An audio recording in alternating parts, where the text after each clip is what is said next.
Yeah, welcome into Clipper Stock. Sorry for the long, pregnant pause there. That was Octomom levels of pregnant. I am so sorry for taking so long. I appreciate you guys. We are still waiting to find out about James Harden and his decision on whether to opt in or opt out. He's got till 2 p.m. Pacific time, 5 p.m. Eastern time. I'm surprised we haven't found out by now. But there is a lot of NBA news going on. There's some interesting moves, like one that just happened with the Utah Jazz trading Colin Sexton and a 2031 second round pick to the Charlotte Hornets for Yusuf Nurkic. Huh? I don't think you're getting great value trading Sexton for him. Both players are on expiring deals. At first, I thought, okay, maybe they're just trying to get off of a longer deal with Colin Sexton's, but no, they're both expiring deals. So they want another big man in Utah? Are they just going to let him go? I fail to see the logic right now on why the Utah Jazz are doing this and not getting a little bit more. In fact, they had to give up a second round pick to trade for Yusuf Nurkic. Like, nobody really understands this so far. Yossi Goslin, who is a salary cap expert, said one, the Jazz are attaching a second to acquire a worse and more expensive player. Two, Colin Sexton, it could mean the Hornets are out on Ty Jerome. Yeah, that's interesting to me.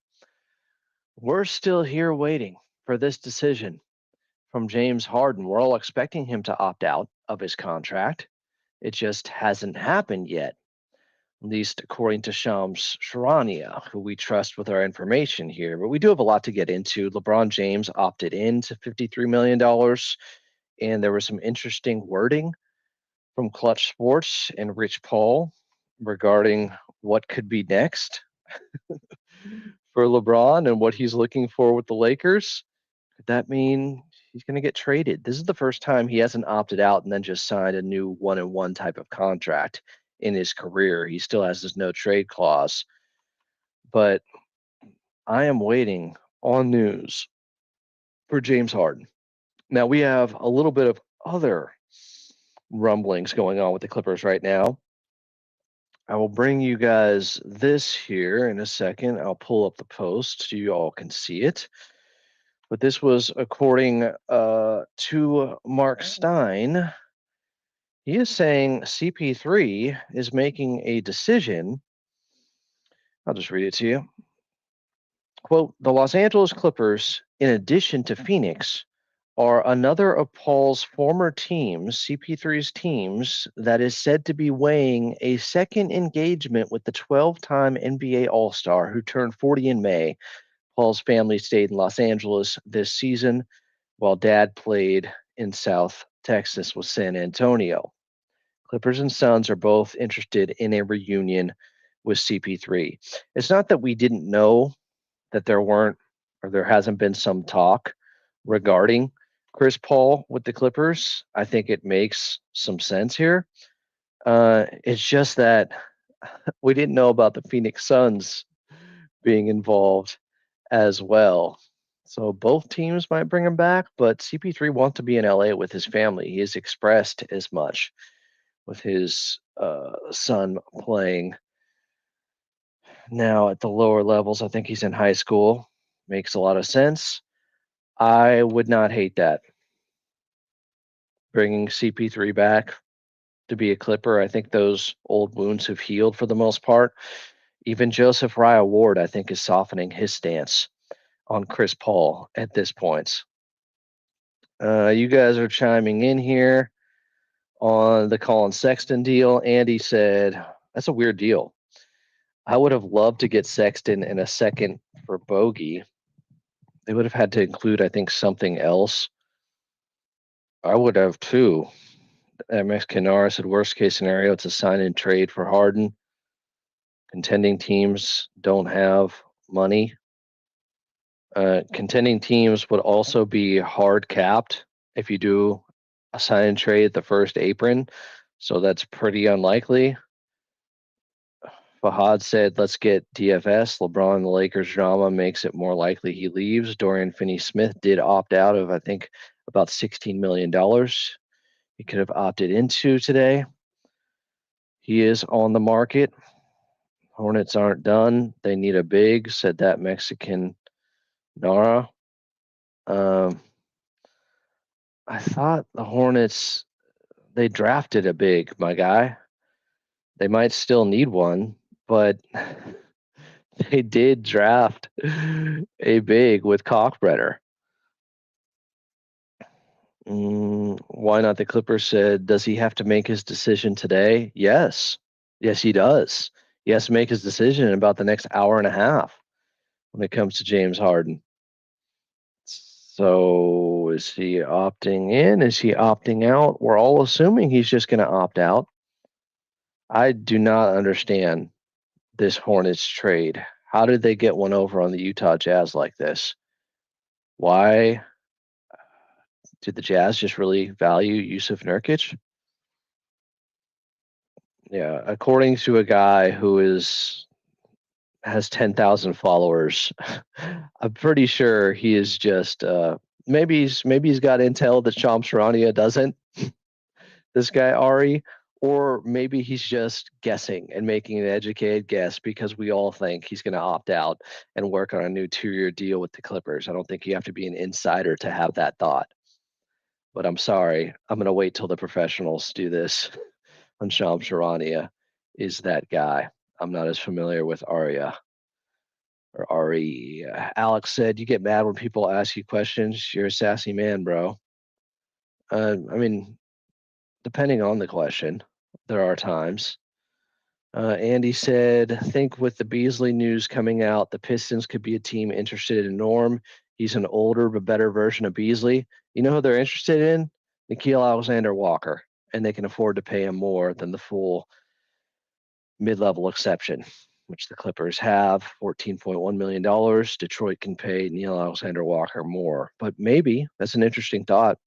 Why not? The Clippers said if they were working on a 2-year deal, I wouldn't be too happy. Well, you might be a little bit uninformed then because that's the most likely outcome that James Harden re-signs another 1+1 deal with the Clippers. Probably 2 years around $80 million on a 1+1, just like he was 2 years on $70 million when he re-signed last season. I think they got plenty of value out of that. They have no chance of winning 50 games without him. That Mexican Nara said it's up to our front office. CP3 wants to be in LA. We know we've all heard. Miles Johnson said, "I'm shocked that Sexton's value is that low. Genuinely stunned. There's got to be more to this, right? We're all pretty flummoxed and baffled by this. I don't get it. If that was the case, you guys know how I feel about Colin Sexton. I talked about the Clippers trying to maybe get him at the trade deadline, or they should think about that. I'm a fan. The only problem with Colin Sexton, his only downside is he's on the smaller side. Why not? The Clippers said, I like the idea of Paul coming back to coach some of the young guys. Now Harden would be good for Yannick. CP3 could also be throwing some lobs to him. I like the idea of CP3 coming back, especially after a season where he played every game. 4K said, heard Harden going back to Houston. From who? Because I haven't seen that anywhere. You're just talking, man. Show me one report of Harden going back to Houston from anyone credible. Miles Johnson said Nurkic is one of the worst players in the league last season who got real minutes. I'm not the biggest Nurkic fan as a backup center. Okay. But when he was brought in to Phoenix and somebody reported that they're bringing him in for defensive purposes, I was like, huh? Do you know who Nurkic is? I don't think he's going to be there for defensive purposes. That doesn't make a lot of sense to me. But hey, I could be wrong. I wasn't.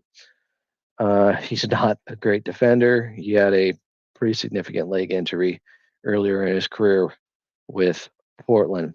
Miles Johnson said Sexton is a efficient scorer who can guard. Only problem is he's small. He tries to guard. He's a try-hard guy, at least. I like Sexton, um, especially for that price. I can't believe they got him for Yusuf Nurkic. Man, Miles Johnson said this is probably Cope, but hoping Harden is taking it to the deadline to help the Clippers work something out to get another good player. You're right. It's probably Cope. Look, if Harden takes less, great. If he doesn't, I'm not going to bag on him. He's earned it. He he has done this in the past where he's taken less money. He did it in Philly so they could bring in a couple of guys, and it didn't lead to them winning the championship. And then apparently he was promised something to get taken care of later, and that was the fallout with him and Daryl Morey. Every player should get as much as they can, and you shouldn't hold that against them. Oh, it is this Colin Sexton trade. I can't get over it right now. Alex Joseph said Quentin Grimes would be nice. There's a report that Quentin Grimes is looking for $25 million a year. Obviously, the Clippers couldn't offer him that. The most they could offer him is 14.1, the non-taxpayer mid-level exception, or the full mid-level. Reason said Charlotte has a lot of guards now. 4K said percentage chance of the Clippers winning 50 games, assuming Kawhi misses 30 games next year. Percentage chance? You asking me a question? I would give it, if Kawhi misses 30 games, that puts him at 52. He only played 37 this year. I would give it like a 55% chance, but then there's all these other variables. What if somebody else got hurt? I haven't seen the makeup of the team going into the season. Like, it's too early to make predictions that far out, but I'd say they'd have a decent chance. Better than 50% as the roster is constructed now, yes, but yeah, let me know the final completed roster and who's there in training camp. Noah said, I had to get that one off. Andy81293 said, if the Jazz are buying out Yurkic, Yusuf Nurkic, are you taking a flyer on him as Zoo's backup? For the minimum, I wouldn't hate it. I wouldn't either for the minimum. That's not a bad deal for the minimum at all. Yusuf Nurkic, it's just he was making, I think, almost $20 million. That's the difference. That Mexican Nara said might be wishful thinking, but could Batum sign for minimum in order to sign CP3 for taxpayer? Yeah, Batum was on the biannual last year. He's due for a 120% raise. He could make about 700K more than he did last year. 4KT said, why the front office hates small guards? Some of the best players in the league are below 6'2", bro, because they get picked on all the time defensively and are liabilities on that end. And not many small guards have ever won the championship. I think it makes sense. Now, if he's a backup guy and you could get him for the price that Charlotte got him for, I mean, I can't believe Utah did that. There's got to be something else to this. Keep saying that, but I'm not seeing any more intel. Eduardo said the 2030 second round pick Utah is sending to Charlotte is the most favorable of the Jazz Clippers per Jake Fisher. It's not ideal. Miles Johnson said, don't think he's going to be on the move, but if he's on the market, would you try and trade for LeBron, Adam? We'll get to that in a little bit here. Miles Johnson said the wording on the opt-in stuff was very weird.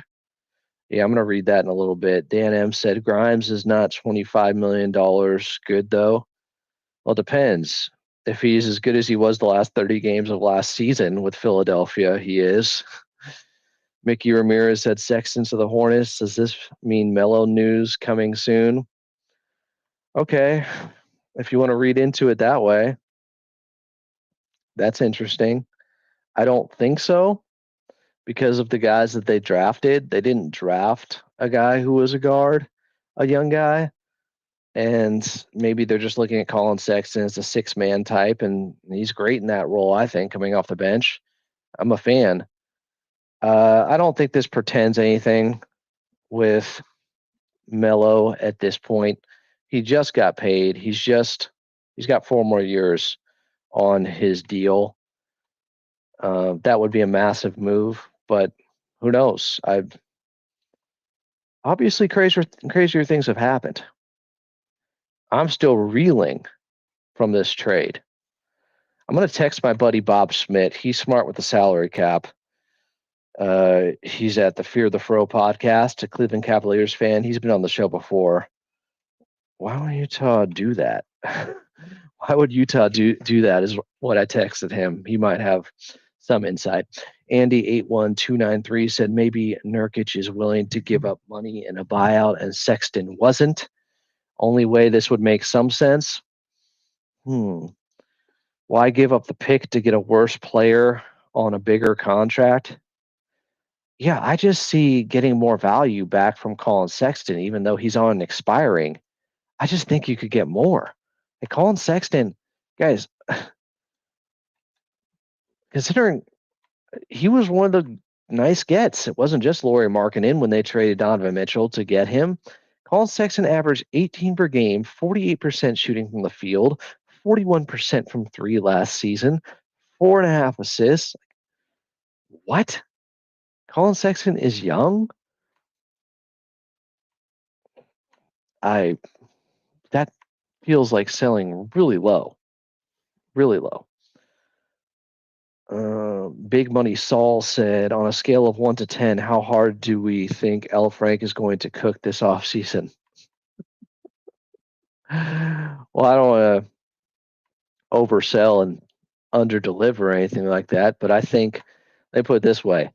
I have some Lawrence Frank photoshopped cooking pictures in the chamber and ready to send out at follow Adam A.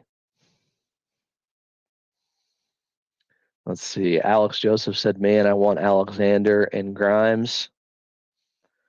A lot of teams do. I'm with you. I like both those players. Mudir said Utah is planning to trade away Kessler, so need a center. There's other ways to get a center around his level than trading away Colin Sexton for Yusuf Nurkic. If you're planning on blowing it up, how much do you even care about being good this year anyways? They want to be good for the draft, despite what the Angels have said, the rebuild or the tanking is over. It's like they want to be bad still. If they start trading away now, so Colin Sexton goes.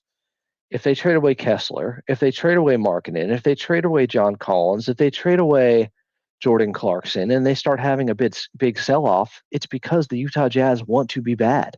So what do they care about getting? Just get any center. Why did you need Yusuf Nurkic? Why give up a second-round pick to get off of Colin Sexton? Why couldn't you get back some draft capital? That is bizarre. 4K said Tyrese Maxey is incredibly overrated. Grimes was better than Maxey as the number one guy. Idiotic statement. Tyrese Maxey has had playoff runs where he's averaging 30 points per game. This should be an automatic timeout. That's ludicrous. Dan Ebb said, who are some of the best players in the league who are below 6'2"? It's like Brunson, and that's it. Most of the top players in the league aren't that short. I'm talking about like guys that aren't liabilities also on the defensive end. It's hard. It's difficult to build around smaller guys, and that's part of the Clippers' philosophy. Terry is in here saying, I'm not saying that philosophy couldn't change, and for the right guy for the right price, like Charlotte and how they just got Colin Sexton, that couldn't change things. It could. Terry said, hey, Adam, James opted out. I think he will be back. According to who? As I haven't seen that from Shams yet. I'm waiting for it. Yeah. Until Shams Charania says it, guys, I'm not going off a report from the dude with like maybe 10,000 followers. Big Money Saul said, I think we can sign and trade Norm for Grimes, but I highly doubt Philly would go for it. It wouldn't work because it hard caps the team at the first apron who's bringing in the guy on the sign and trade, and Philly is over the first apron. Joshua said, I'm just getting in here. So Braun to Clips, you think it's possible? I'll get to it.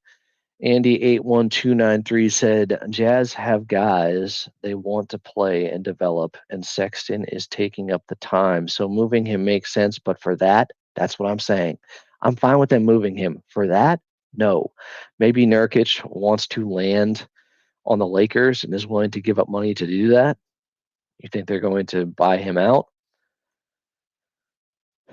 4K said Mitchell, Trey, Garland, and Curry like 6'2" flat. And Trey and gets picked on defensively. Darius Garland gets picked on. Donovan Mitchell is, I think, listed 6'4", 6'3". Yeah, a little bit taller, but in range. Curry's like around 6'3" too. And Curry has been picked on throughout his career, like saying, "Oh, because Steph Curry, you can build a championship team around Steph Curry, and he's only like 6'3". Why can't you do it with other guys?" Like, yeah, the exception to the rule. Steph Curry and Isaiah Thomas. That doesn't mean it's worked for all these other small guards that have won championships. Max Vega said, we're back, baby. Best name in the game, Max Vega. Dan M said, you're right. Forgot about Curry. Mitchell is taller than 6'3", and Trey is a decent example. But those are more outliers than anything. Most of the best players in the league aren't that short.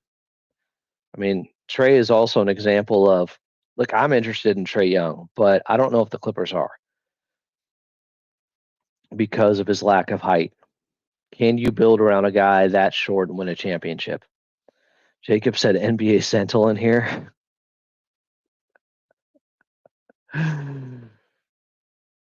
Mitchell really measured in at that? Was that without shoes? I mean, I do know guys. Look, NBA 6'3", yes, means like you're actually 6'1". That's how it can go. Sports 6'3". Often these guys aren't as big. You'll be surprised in person. Some guys surprise you with how much bigger they are. Some surprise you with how much smaller they are.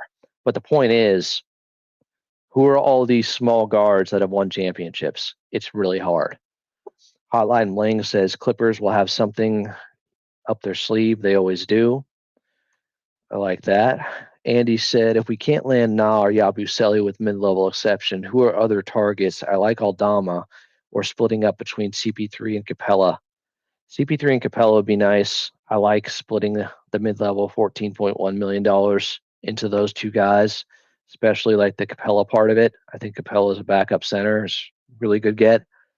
And if CP3 can stay healthy, and it would just be fun to have him back, that'd be nice too. Philadelphia 76ers are declining guard Lonnie Walker. The Force team option were 2.9. Lonnie Walker's a free agent. Not big news there. Who are some of the other guys? I'll get to them. I like the question, though, Andy. I'll get to it. That Mexican Nara said, I think LeBron to the Knicks makes the most sense for both teams and LeBron. Lakers get a package including Bridges, and LeBron stays in a big market. Are the Knicks over the second apron, though? Because if they are, they can't aggregate. And you're going to have to aggregate trades, meaning trade multiple guys to match the money of LeBron making $53 million. I don't think Bridges makes that much. Gregory said Atlanta is not trading Trey after all the moves they have made. Yeah, I don't think they are right now either. All the moves they've made, I like the moves that Atlanta has made, actually. I would want to run that back and see how it looks now. But we'll see. Gregory Elwood also said, did Stein say CP3 wants back with the Clippers? I'm not paying for his newsletter. Here's the report about CP3. The Clippers and Suns are reportedly considering a reunion with Chris Paul. Quote, the Los Angeles Clippers, in addition to Phoenix, are another of Paul's former teams that is said to be weighing a second engagement with the 12-time NBA All-Star who turned 40 in May. Paul's family stayed in Los Angeles this season while Dad played in South Texas. He has made it very clear he would like to be back in LA. That is not news. The only part of that is news to me is that the Phoenix reunion could happen. Trey could end up signing an extension. I don't think he's going to get the max though of 229 million.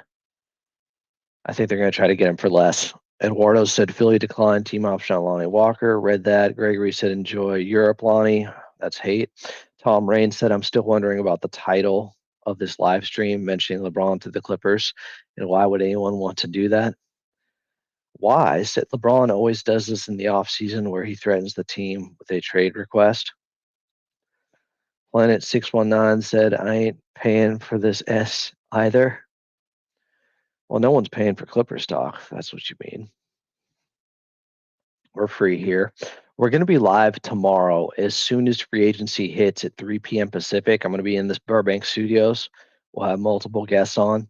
So plan on that, guys. Maybe like, subscribe. We are going live when free agency opens because deals are going to be flying off the shelves. It's what happened last year. They signed DJ pretty quickly. I expect, not just with the Clippers, but obviously once free agency opens, there's immediately deals that are done, which typically tells you that seems like there might be some tampering going on if deals in the NBA are getting done immediately, like 30 seconds, like 10 seconds after technically free agency opens. Like, they signed that contract in 10 seconds? Really? Terry said if CP3 wants to play in LA, it will be the Clippers. Lakers just have way too many ball handlers, not a good fit. You know, he was a Laker for a second. Planet 619 said no, the Stein newsletter, Adam. That's what I'm not paying for. LOL. Gotcha. What would happen if I did a members thing here on Clippers Talk? If I had it for like $2 a month to subscribe to the channel, would you guys be with me? Would you still love me? Would you still be here? 4KT, Karam, 4K, I'm just going to call him. I hope the Hawks disrespect the best player they've had in 40 years so he comes to the Clippers, but I highly doubt they don't get something done. Well, they're not going to lose him for nothing. That you can be certain of. Let's see. Jermaine said Al Horford. I could charge $5 and you guys would pay? For real? How about $2? Heat Amari said he'd subscribe. Max Vegas said he's down. We will always love you, Adam, said Terry. Hey, man, rent's due. It's almost the first of the month. Got to find more ways to make money. Interesting. I appreciate the feedback. Jermaine said Al Horford and Karis LeVert would truly complete this team. Trading Norm for a clear need or some picks would be great. Your thoughts, Adam? I'm not a fan of acquiring who? I like Al Horford. I like Karis LeVert. I like both those guys. I've talked about Al Horford on here before. Someone said 99 cents a month now. Why said he'd play 5? I don't think I'm overvaluing Sexton. Again, let me read you the stat. Colin Sexton is getting you an efficient 18 a game, not a chucker. He has always been a super efficient scorer. I am shocked. Everybody's shocked by this trade. It's not just me. I am a Colin Sexton fan. Sure, I like his game because he's so efficient. That's not news. I talked about him a ton at the trade deadline. Depends on the perks. Okay, what type of perks would you be looking for? Tell me that if I made this a members channel. I like, You meant Yabusele? I like that Yabusele. You don't like them. You're not a fan of Yabusele, is what you're saying. You wouldn't give the money to him. You'd rather go Horford and Karis LeVert. Knicks are $12 million under the second apron right now. Okay, so they could aggregate. Good research by you, Gregory. They could aggregate to bring in LeBron.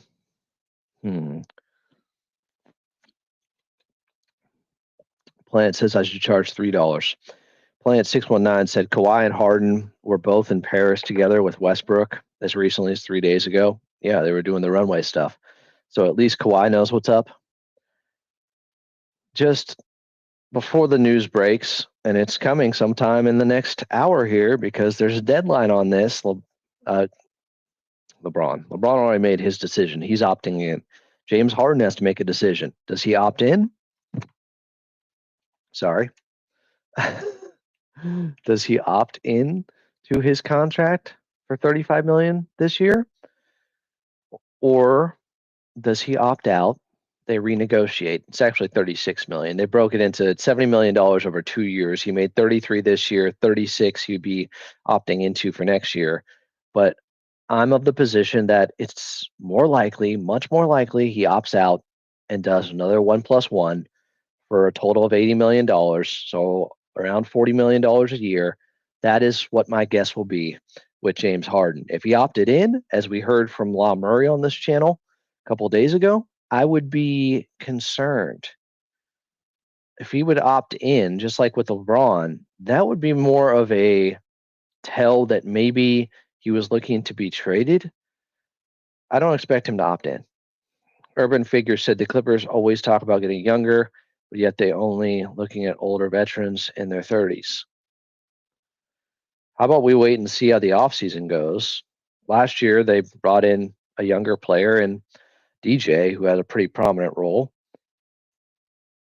Big Money Saul said, I think $2 a month, once a week, members only stream would be worth it. Oh, do a members only stream once a week. Andy said, charge 213, $2.13 for the end of this era in the next season or two. I don't know, does it let you customize like that? Charge 69 cents. Eduardo said, if Harden opts in, do you think it's a foregone conclusion that he's being traded? Not foregone, but it'd be on the table. We heard from La Murray about this. Maybe I'll play that for you guys. You know what? Why don't I just do it right now? Stop talking about it and be about it. Do it, Adam. Play the La Murray interview from a 4.5-hour show I did the other night. That was something. That was Thursday night. Yeah, for the second round of the draft. Would you guys like to hear from La Murray on that question I asked? See what we got here.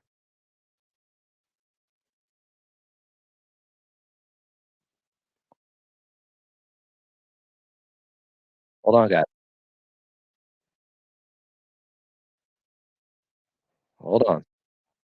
I gotta find the audio.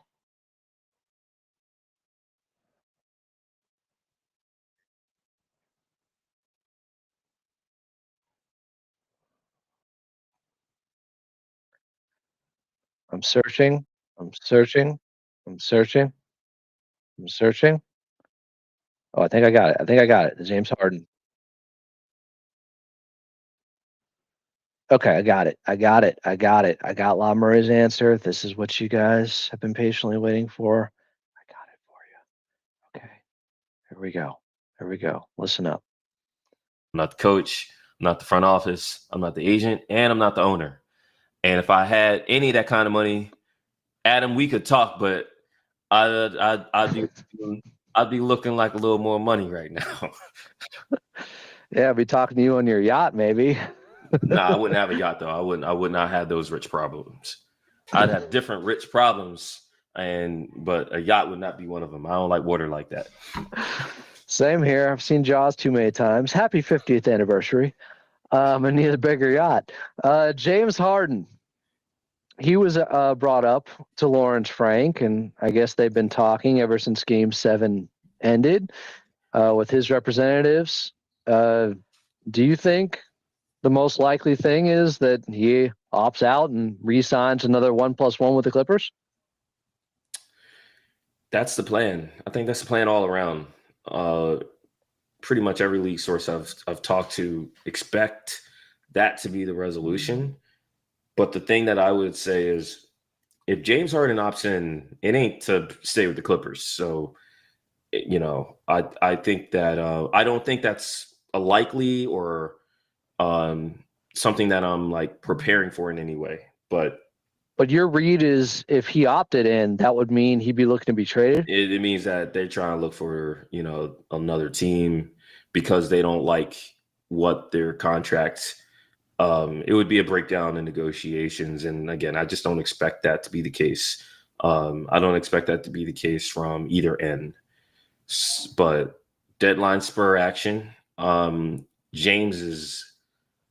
don't think James is worried about this at all. That dude is not even on the continent right now. I don't even want to be talking about James right now, but the bottom line is the expectation is that he opts out and seeks another deal with the Clippers. And that's, I think that's where everything is headed towards. We'll see, this isn't 2023 in Philadelphia where, teams weren't talking because they were spooked about their draft picks that they forfeited to sign guys like PJ Tucker and Daniel House. Like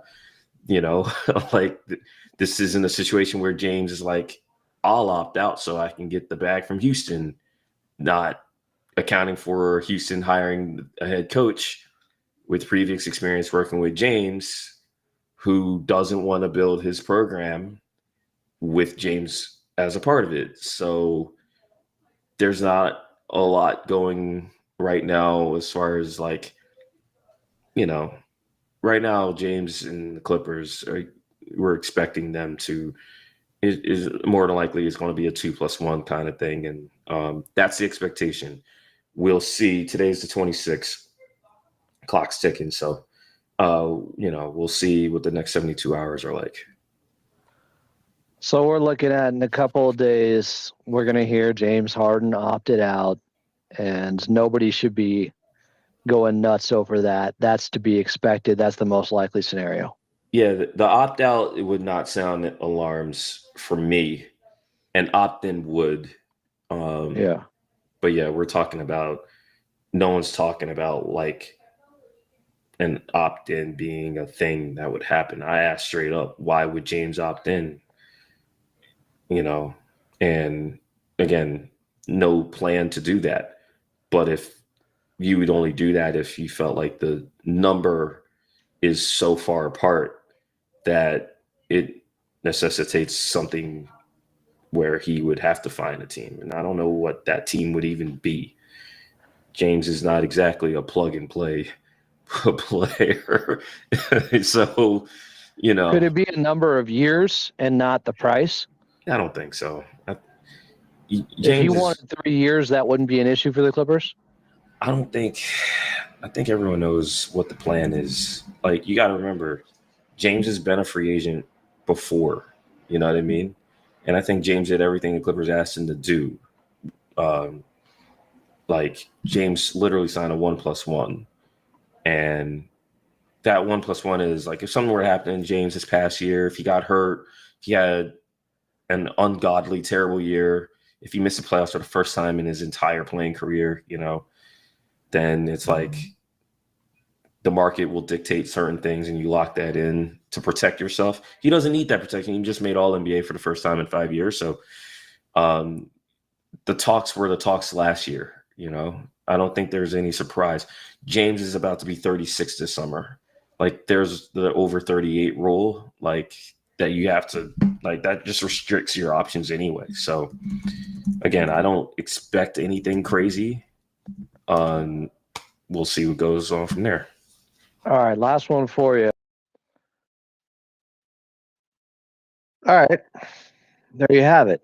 I think that was covered from all angles there. Speaking with Murray Thursday night on the draft show I did on day 2 of the draft. If you want to check that out, we talked about Yannick and Kobe Sanders and the Greek freak that they got. But it's pretty clear from Law's perspective. If he opts out, makes all the sense in the world. Part of the plan. If James Harden were to opt in, then there would be some alarm bells ringing, some red flags, you could say. Let's see. 4K said John Collins probably going for cheap considering what they got for Sexton.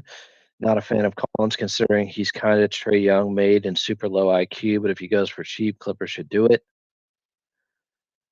John Collins, do you want to know the most sought after player, maybe in franchise history from Clippers fans? Do you want to know how much he makes this year? So he opted into his player option. It's for 26.5. So he's making just over almost 27 million this year. So to get there, who are you trading? Norman Powell. Maybe they give him a young player in Kobe Brown to bring in John Collins. I wouldn't hate them getting John Collins. Clips or Die said, in terms of the members only conversation, I would pay to support Adam. You do great work. Thank you. Hotline Bling is a good song, said Kawhi, like Fred Harden, likes KD and Houston. What? Andy said, how soon can Fred VanVleet be traded? Like how when he signed Man and could be traded immediately? Is Fred VanVleet's contract different since it wasn't an extension? Don't get how that all works. I'm not sure either. What was the situation? They brought him back on a 2-year extension, cheaper annually, but maybe a little bit more. So he's getting 50 million over 2 seasons instead of 1. I don't know if this is a guy that can't be traded now till December because of that. I'm not sure the rules on that extension. If anybody else has it, there's more familiar with the CBA than I am. Give it to me. Let's see. Fawn Bear said, based on the low reward form from the trade to Charlotte, why did the Clippers not get involved? You could say that for every team in the league. Maybe they didn't know. Maybe they weren't that interested in Colin Sexton. Like, not every team gets alerted when 2 teams are negotiating. Doesn't mean there's just blood in the water and everybody knows Colin Sexton's available. Madir said Clip should sign Dorian Finney-Smith. Can overpay if only for 2 years.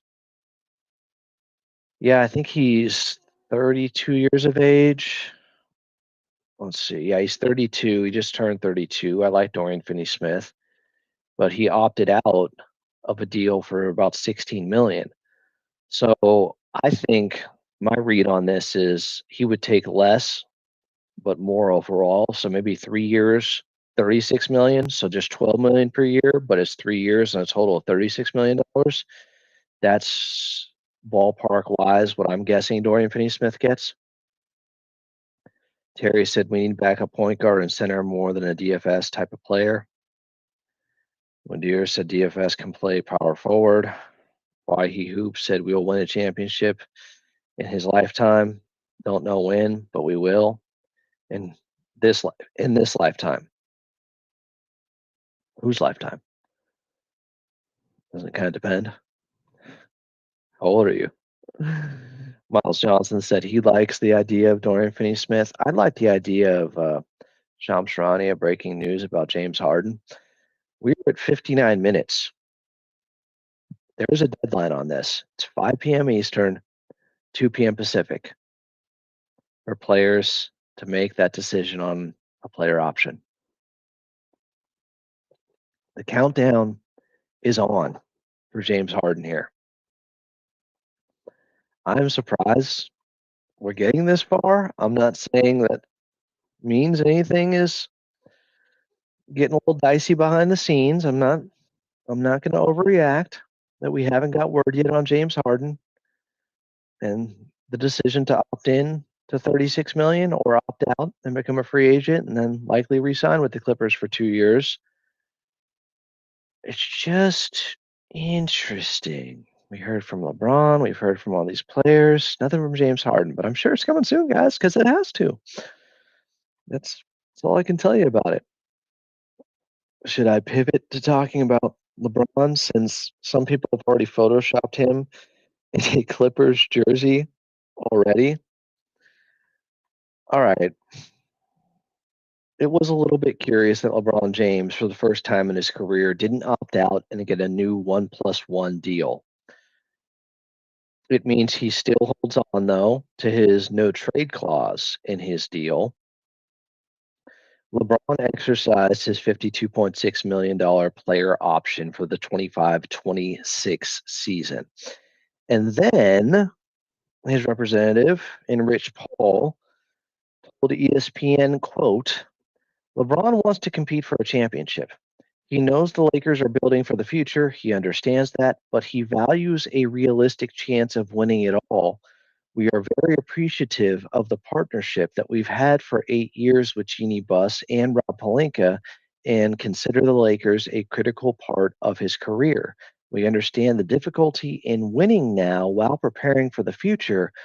We do want to evaluate what's best for LeBron at this stage in his life and career. He wants to make every season he has left count, and the Lakers understand that, are supportive, and want what's best for him. So, as we parcel out this verbiage in this paragraph and the language being used here, I find it very interesting that they're talking in past tense. We are very supportive, or sorry, excuse me, quote, we are very appreciative of the partnership that we've had for 8 years with Jeannie Buss and Rob Pelinka, and consider the Lakers a critical part of his career. We understand the difficulty in winning now while preparing for the future. They know it's all about Luca now. They're well aware of this. They have their eyes open. But the goal is to do what's best for LeBron. What's best for LeBron is continuing to pursue championships, and therefore, are the Lakers the best situation for that? Are they trying to win this season? Is this him just putting pressure on the organization? I think that's fair. I think that's obvious. If I was him, I want to make every season count as well. The part where it says, quote, the Lakers understand that, are supportive, and want what's best for him. What if what's best for the Lakers and what's best for LeBron no longer in alignment? They don't parallel each other anymore. That would be the scenario that would lead to him being traded. A LeBron trade would be very difficult because he opted into 53 million. He can't be traded unless you have another guy that matches his salary to a team that's over the second apron because it has to be 1-to-1. They can't trade two guys that end up totaling LeBron's 53 million or $52.6 million contract. And if he gets, if we're talking about a sign and trade, like, well, he opted in, so I don't even know how reasonable that is now. I don't think, look, the most likely scenario is LeBron James stays with the Lakers. Could the Clippers or some other team hypothetically make a move for him? Sure. The Golden State Warriors apparently were somewhat close when they inquired about him in 2024 before the trade deadline. It was real. There was a conversation had, and LeBron and his people didn't want to leave. Are we getting to that point where he could leave? Everyone wants to talk about Cleveland, but the problem with Cleveland is what I just brought up. They're going to be a second apron team, at least in 2 days here. They can't trade Jared Allen and somebody else for LeBron. You can't aggregate once you're a second apron team. You can't trade two guys for one. So there's a lot of misinformation out there with people saying, oh, he wants to go back to Cleveland, and Cleveland is the most likely destination. They can't get that done. They're a second apron team. Who could get it done? Teams under the second apron, teams that have some assets that the Clippers would be, or excuse me, the Lakers would be interested in, obviously. Some people are saying, oh, he wants to stay in LA. He can come to the Clippers. Well, the Clippers could aggregate. They could trade Norm plus DJ plus God. Do they even have enough guys to figure this out? They'd have to trade a lot to get to LeBron's 53 million to match salary. I don't think it's very realistic. I understand it's LeBron and it's making headlines and it has to be talked about. And I am seeing people that are already using AI or photoshopping LeBron with the Clippers jersey. How does it get done? I've yet to see anyone come through with a realistic trade scenario. Let's see here. Clippers salary cap. I just want to see team payroll wise who would most likely be involved because I don't think they're getting the Vitsa Zubats back. So, okay, Bogey plus Norman Powell. That gets you to 36 million. We're still 17 million away from 53 million. They got to get in that ballpark.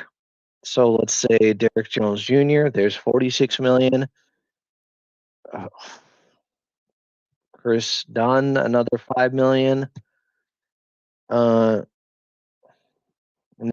you're at 51. That might do it. Would you guys really want to do that for LeBron James? I'm sure that's a very polarizing thing to ask. I'm sure opinions are all over the place. Some of you are going to hate him. Some of you would say, hell yes, anything for LeBron as a Clipper. Andy said, I like DFS, but if we can get a more athletic forward to play power forward, I'd like that, but not many options out there besides John Collins. Max Vegas said, dude is in France eating croissants. Tell him to opt out already.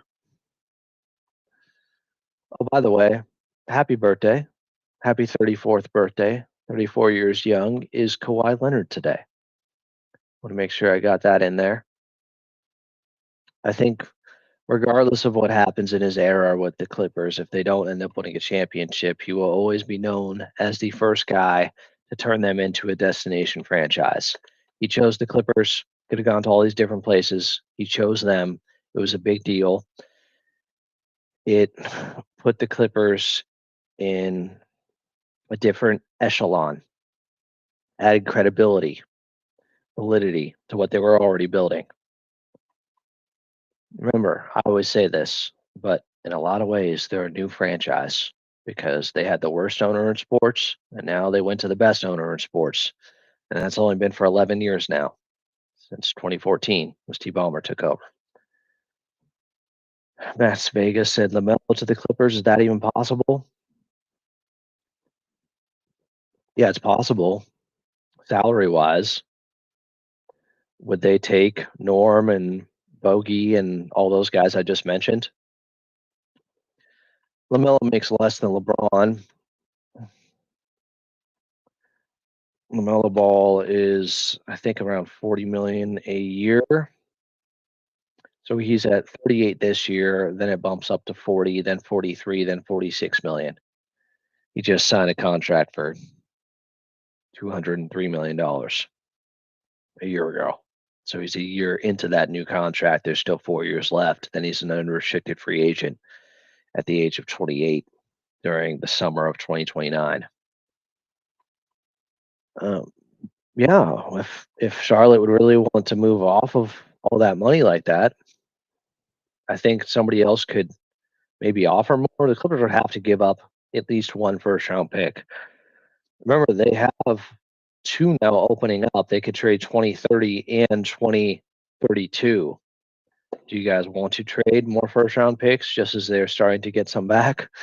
Big RR64 said LeBron is full of crap. If you really wanted to win, he would have taken a smaller salary. It's pretty rare for a guy to take less money in the NBA. Kobe didn't take less. If you remember his last contract after he tore the Achilles, I think he was the highest paid player in the league. Now, it was less money because the cap has gone up and player salaries has gone up, but it was still the highest paid at that time. I think it was 25 million. It tells you how much the money is ballooned. Still waiting. Still waiting. See about the decision with James Harden. Gator FB said all the Lakers did was give him players and depleted assets to make him feel good. Nobody trading for LeBron. I wouldn't say nobody would. Shar said LeBron for Dame. That's interesting. What's Dame's contract? Obviously, he wouldn't be back till later this season at best. So he has a player option next year for 58 million. He's making 54 this year. The money works.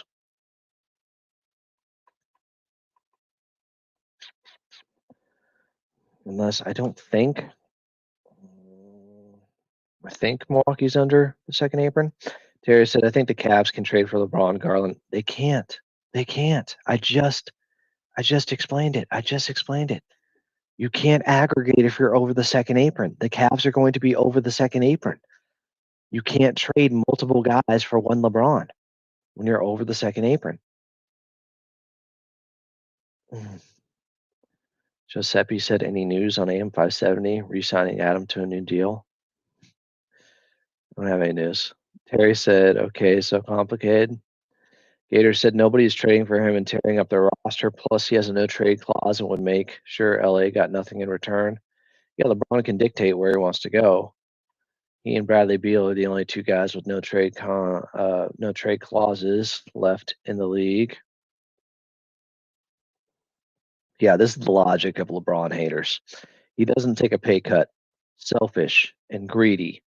He's going to be a billionaire if he's not already. If LeBron did take the pay cut, ring chasing at 40, really? Can't win. Clips or Die said, I don't want LeBron. And he said would have to be Norm, Bogey, DJ, and Dunn. I think I just went through that. That Mexican Nara said Knicks are the ones who can get him. Big RR said I don't want LeBron either. You guys are given the same assets. Goofy said sorry I'm late, but bro, Nurkic for Sexton is insane. Why does Utah not call us? I don't know why Utah wouldn't call the Clippers. Terry said absolutely not. He's about to retire. I don't want to trade half of the team for LeBron. Liberty said not looking for Clips to get older. I mean, he's a young 40 though. Be 41 in December. Just the way he moves. He's still he was second team All NBA this year, guys. LeBron was second team All NBA. He is still incredible. He's a top 15 player. Goofy said, no thanks to LeBron. Why are we taking an old star that doesn't contribute to winning? I mean, I wouldn't say he doesn't contribute to winning. They were the 3 seed. Goofy said LeBron has been worse at times in the playoffs. He was really good in that series against Minnesota, even defensively. You can talk narratives all you want. I could bring up the tape. Drew Scott said, really like that sneaky John Polkaitis pickup. Hope he works out. As do I. I was hoping a few weeks ago they'd get him. Didn't know he'd go undrafted. Planet 619 said, about to go on a run. Watch the Harden news break as soon as I start. Probably. That's why I can't stop. Well, there is a deadline here. We have 44 minutes until he makes his decision. He can make it any time within the next 44 minutes.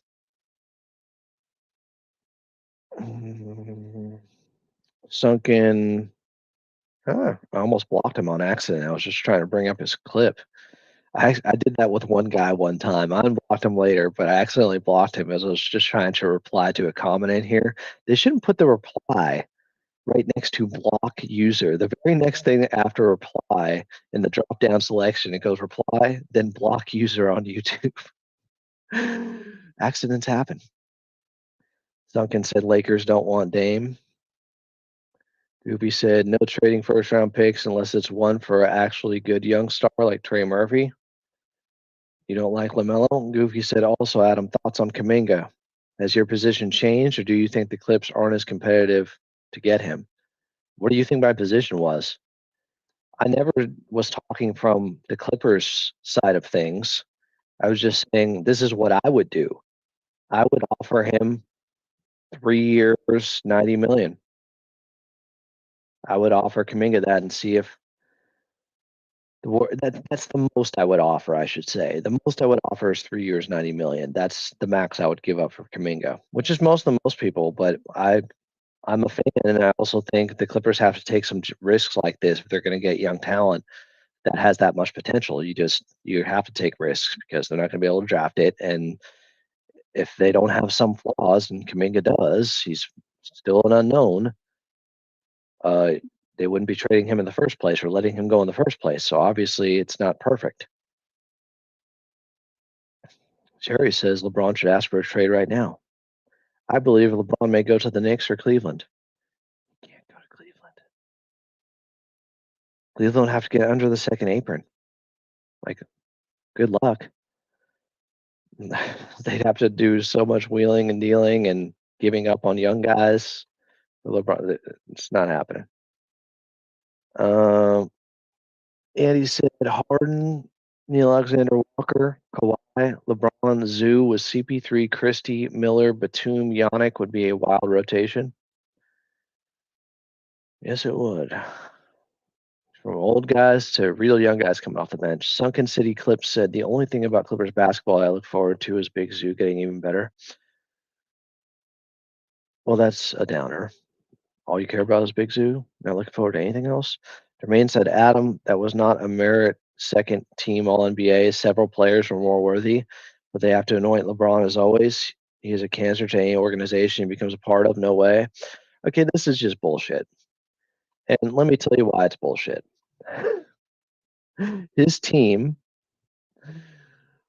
was third in the West this year, a very competitive Western Conference. He was on the team for the majority of the season. Unlike AD, unlike Luka Doncic, he was consistently the best player on that team that was third in the Western Conference. He averaged an efficient 24 per game with 8 boards and 8 assists. His production is still ridiculous. And to your point, if he is a cancer to any organization he becomes a part of, no way. The Lakers averaged fucking 25 wins per season the 5 years before LeBron came. They averaged just 25 wins per season the last 5 years before LeBron came. You cannot tell me the Lakers organization was in a better spot pre-LeBron than they were after getting LeBron. You cannot make that argument. It's completely ludicrous to say otherwise. I have a long memory. I'm not the biggest LeBron fan in the world, but I know that much. You have to be somewhat fair here. Max said, okay, if James Harden opts in, where can we trade James? What can we get back in talent? We'll cross that bridge if we get there. David said, F LaFlopper. See, LeBron gets some LeBron derangement syndrome going out of people. Like, this is what I mentioned when he's so polarizing. If the Clippers ever made any deal for LaFlop, I would be out instantly. Clippers management are far too smart to trade away multiple assets for an ancient Balco baby. So this is someone who is in such denial of how good LeBron still is that he is saying he must be on steroids. Kind of a compliment, really. How can this guy still be this good at 40? He must be on steroids. Urban Figure said, what do you think about CP3 and DeAndre Jordan off the bench? DJ, I mean, I love DJ. If they brought him in, I wouldn't be upset about it, but he hasn't played much the last 2 years. Sherry said, what do you think LeBron should, or where do you think he should go? I don't know. I think he was going to stay with the Lakers most likely. Big R says, not BS, Adam. LeBron is a cancer. The Lakers were in a state of winning 25 games per year the 5 years before they got LeBron. He came, and by year two, you can say whatever you want now about the bubble. By year two, they had won the championship. They were also the number one seed in the West before the bubble. Like, act like they weren't good or weren't one of the top contenders or couldn't have won it if they didn't go to Orlando is nonsense. We all know if the Clippers had won in the bubble, people would have been saying, hey, the Clippers, that it was legit. If any team, if it's your team winning in the bubble, you say it's legit. If it's LeBron the Lakers, you say, oh, it's illegitimate title, Mickey Mouse ring. Just chillin' said, since we have the time, what's your actual ideal off season? Who do you want back, and who would you like to see somewhere else? I'll get back to that. Big RR said they were in rebuild. What do you expect them to win? The rebuild was going nowhere with the Lakers. 5 years straight of averaging 25 wins per season. It wasn't going anywhere. Max said also Lakers won a championship with LeBron. LOL, just chilling said also saw a swap for Reeves and Powell on Twitter. I don't know how much sense it makes, honestly. Would like to hear your opinion. Problem is Austin Reeves is due to get paid big money after this year. He has an opt out for next season of like 13 million. He's going to opt out. Not this year, but next summer. He has an opt out. So he's going to get paid soon. And he's probably going to make $30 million. Austin Reeves. I like Austin Reeves. He offers more than Norman Powell does, objectively. He has more off the bounce passing game to him, has his own troubles defensively. He's younger, but he's also going to cost you way more. Now, Norman Powell is due a bunch of money. That's why I think the Clippers likely are going to either negotiate a short-term deal or move on from Norman Powell and send him somewhere where a team's going to pay him maybe $30 million per year. So I don't know if either guy makes a lot of sense. Adam, you have to account for LeBron pre-Luka on how bad they were this time of the season.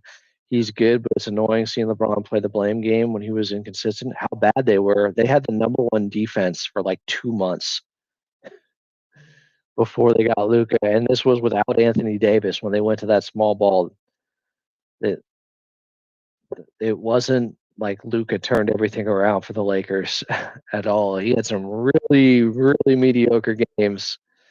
And I think you can make the argument LeBron was better than him in that playoff series against Minnesota. He wasn't being picked on defensively. Actually, LeBron's defense was good in that series. And he said trading all players in their 30s for LeBron is a no-brainer. He'd be perfect on this team. Okay. My microphone is cutting out. Anybody else hearing it like that? It's got to be the internet. Urban said there was a game this year when DeAndre Jordan and Westbrook were cooking the Clippers. I'm trying to think which game was that. After the fires in Southern California, a game in Denver that probably shouldn't have been played. Still waiting on news on James Harden. JaVale said, what moves you make in free agency to improve our roster? I got to get some more water here, guys. What moves? I'll get to that. In general, I would like to see more front court help. I would like to see a secondary playmaker that can alleviate some of the stress on James Harden having to run the show so much. But that's very general. Access said, I would love for Chris Paul to return. He's a flat out winner, is a great passer, and a good 3-point shooter. Jermaine, Adam, you're simply giving LeBron too much credit. To say the Lakers were S before LeBron and forget to mention all the moves they made to accommodate him is shy. The moves to accommodate every superstar. Like people think this is just something with LeBron. Are you Clipper fans? Have you not seen a franchise accommodate stars before? Is this new to you? You think this is an isolated thing with LeBron? Like this is the price of having superstars. Have you seen what the Bucks have done for Giannis? Have you seen like come on? Just say you hate LeBron. Just say you hate him. Because nobody's actually fair about it.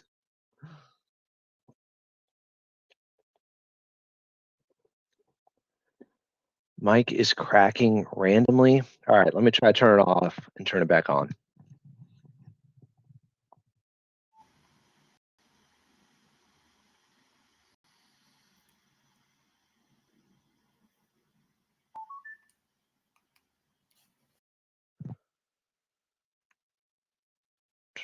We'll try again. Hopefully it's cracking less. Big RR said he'd like to see CP3 finish his career with the Clippers. That would be nice. Eduardo said, if we don't get any news from Shams or any other source regarding Harden before 5 p.m., what do you think happens? We must get some news by then. We must. Ooh, some news came out with Day'Ron Sharpe. I want to see this. The Brooklyn Nets declined to tender Day'Ron Sharpe his 1 year, $5.98 million qualifying offer. He'll be an unrestricted free agent. Ooh, ooh. I like Day'Ron Sharpe. I like Day'Ron Sharpe. This is interesting. Okay. Everyone underneath this tweet by Michael Scotto. Laker, you must be a Laker. Day'Ron Sharpe would be a nice backup big option for checking off boxes of getting younger. He averaged 8 and 6 in 18 minutes per night. My God, what are his per 36 numbers? 16 and 13. 16 and 13 in per 36 and 2 blocks. I like Day'Ron Sharpe. Okay. I could get with this all day. How much are you going to make? They declined. I'm surprised by this, but they made all these draft picks. I guess they're willing to give other guys opportunities. So they weren't willing to give him $6 million.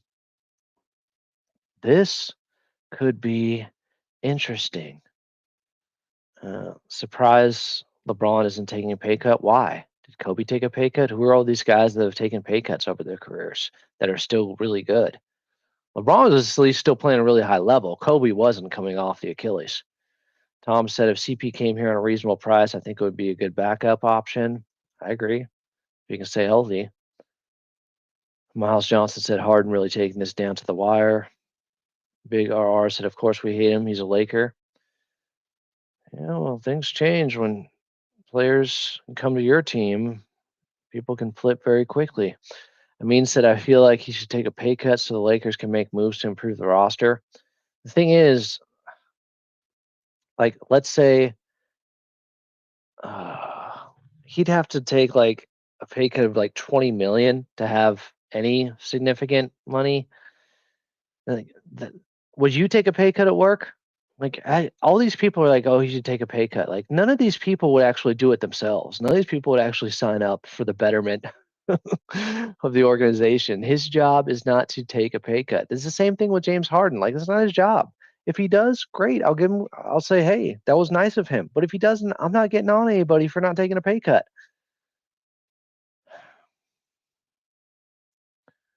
People pointing out how much the Clippers accommodated Kawhi. Yeah, this whole look at all they did for LeBron James. Like every star gets this. What? Just say you hate LeBron because you have all these double standards. Jermaine said, I meant you simply said they were S before him as if it was just him that made the difference. You are simply being disingenuous if you think simply adding LeBron without making it. Well, he was the one who helped them get Anthony Davis there. So I think that's a big part of the turnaround. Don't you? He was the one who was the finals MVP. He was the best player. It's never just one, but I'm pretty sure this whole, oh, clutch sports took over the Lakers and all these things is like, where were the Lakers going? 25 wins per year. That's what they averaged for 5 straight years before LeBron. They were in such great shape. I'm sorry, I got a long memory. Goofy said one thing that's going on me for bringing Chris Paul back is to help rookies improve. He could really help Cam and Kobe Sanders develop and Lobgianic. I like that. Tuca had to get some screen time, as always. Uh, do you like the idea of always competing, or are you a fan of rebuilding and getting younger? Obviously, we can't. I'm very aware. Just asking generally, I'm torn between them both. If you can compete while getting younger, the sweet spot is Eric Gordon plans to decline his player option. Eric Gordon, former Clipper, is a free agent. This Day'Ron Sharp news is unexpected. I like Day'Ron Sharp. See, what my point is with this question, just chilling, is it doesn't have to be necessarily one or the other. I know you're mentioning that the Clippers, they don't have their own picks to do a full rebuild.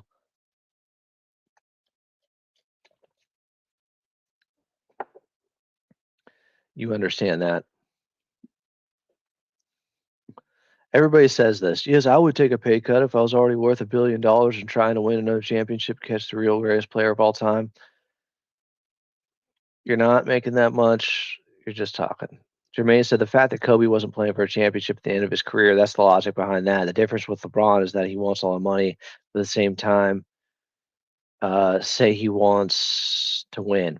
Here's the thing, guys. LeBron uh, opted in so he could have the no trade clause still in his contract so he could dictate where he wants to go should he and the Lakers come to an agreement on a trade. Like, I don't know, pocket watching and getting on people for how much money they're making. I've never liked it. So there is some, Tuca, there is some news about Luke Cornett, the Green Cornet, or he was. And I've talked about him before as a backup big possibility. I like him. That the Clippers could be interested in him. San Antonio's interested in him. I am still waiting to see on the opt in or opt out decision by James Harden.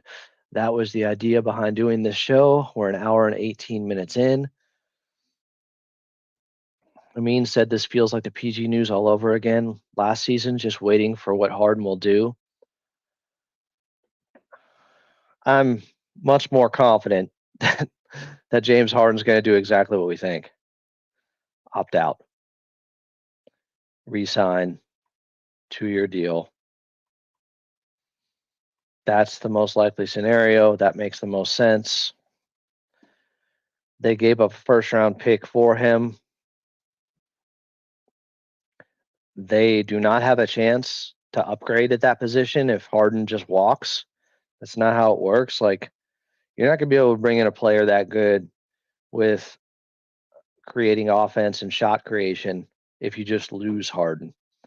So it's in the Clippers, I think, best interest and Harden's best interest to make this work.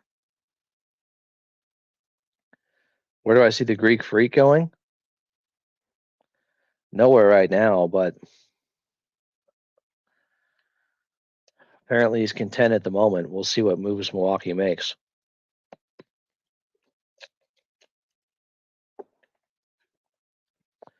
Max said LeBron won with the Cavs, won with the best, and won with the Lakers.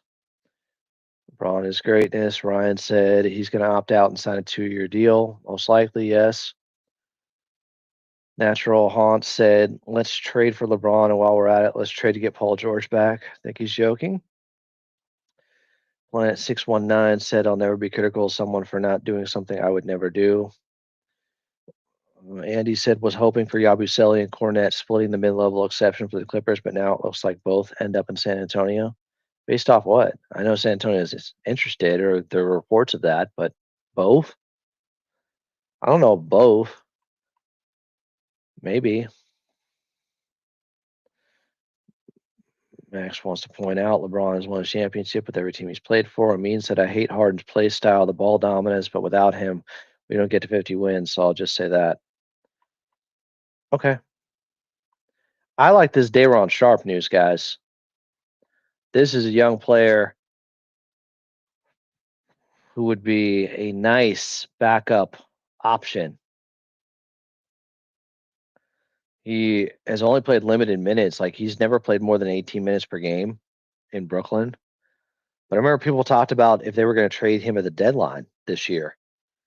And now they're losing him for nothing just to open up the Nets, opening up more playing time for the 5 picks they used in the first round of the draft, which is wild. They used all 5 picks. I thought they'd trade back or consolidate or do something. Nope. They used them all. Why is my voice failing me? Zaire Williams. What about him? Let's see what his contract situation is. Why am I not getting anything clean on that? I think he was making 4 million. Yeah, he was making 4 million.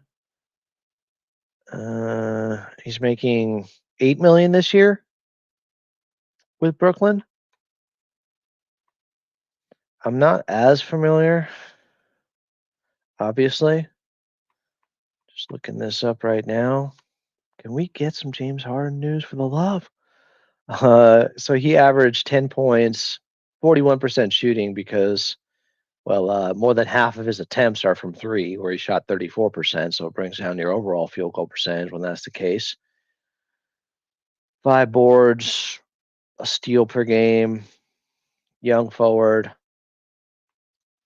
I don't know if he's big enough to play. I mean, he's 6'9", 215.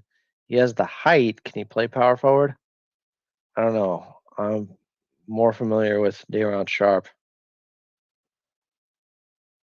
So I texted Bob Schmidt earlier, who's really good with the salary cap, and I wanted to get some analysis from him about the trade of Colin Sexton for Yusuf Nurkic. They're both on expirings, but it just seemed like the Utah Jazz giving up Colin Sexton and a second-round pick for Nurkic.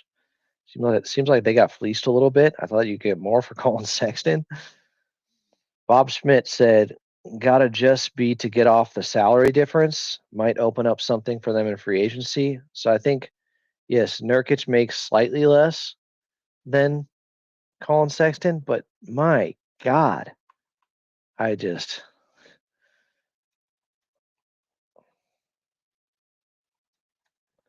think you can get more. Just think you can get more for Colin Sexton. I would have given up more for Colin Sexton. I think Dayron Sharp, the Lakers would try to use like the taxpayer mid-level exception on him, so about 6 million that he was going to get from Brooklyn before they chose not to bring him back on the team option.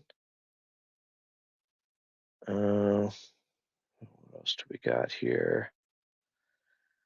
Urban Figure said, is Kobe Brown, Jordan Miller going to play in the Summer League? Do you know anything about the Summer League roster? I wouldn't expect them to play in year 3. I would not. I would expect Cam Christie to play for sure. I think it's going to have Dominic Barlow is a free agent. The Atlanta Hawks declined to pick up the $2.2 million that he makes. So see, this is how things work. Players shake out like this. He can't shoot it from 3, though. He hasn't been able to prove that. But he has played power forward, 6'9", 220. And he hasn't shown a ton. Kind of interesting, though. You gotta look for some bargains. Is Nico going anywhere? You guys know how I feel about that. I may have tweeted something out about it that is being referenced here by Amin. You guys want to? I thought it was funny. It's the first thing I think of when I think of just a player going somewhere, a guy that can be lost in free agency. Nico Batum opted out. The first thing I think of is Mike Malone. Now, he was talking about Bruce Brown, and Bruce Brown did go somewhere that summer. He went to Indiana, I believe. Hell no. Hell no. Hell no. Is Nico Batum going anywhere? Hell no. Hell no. Hell no. Hell no. At least I hope not.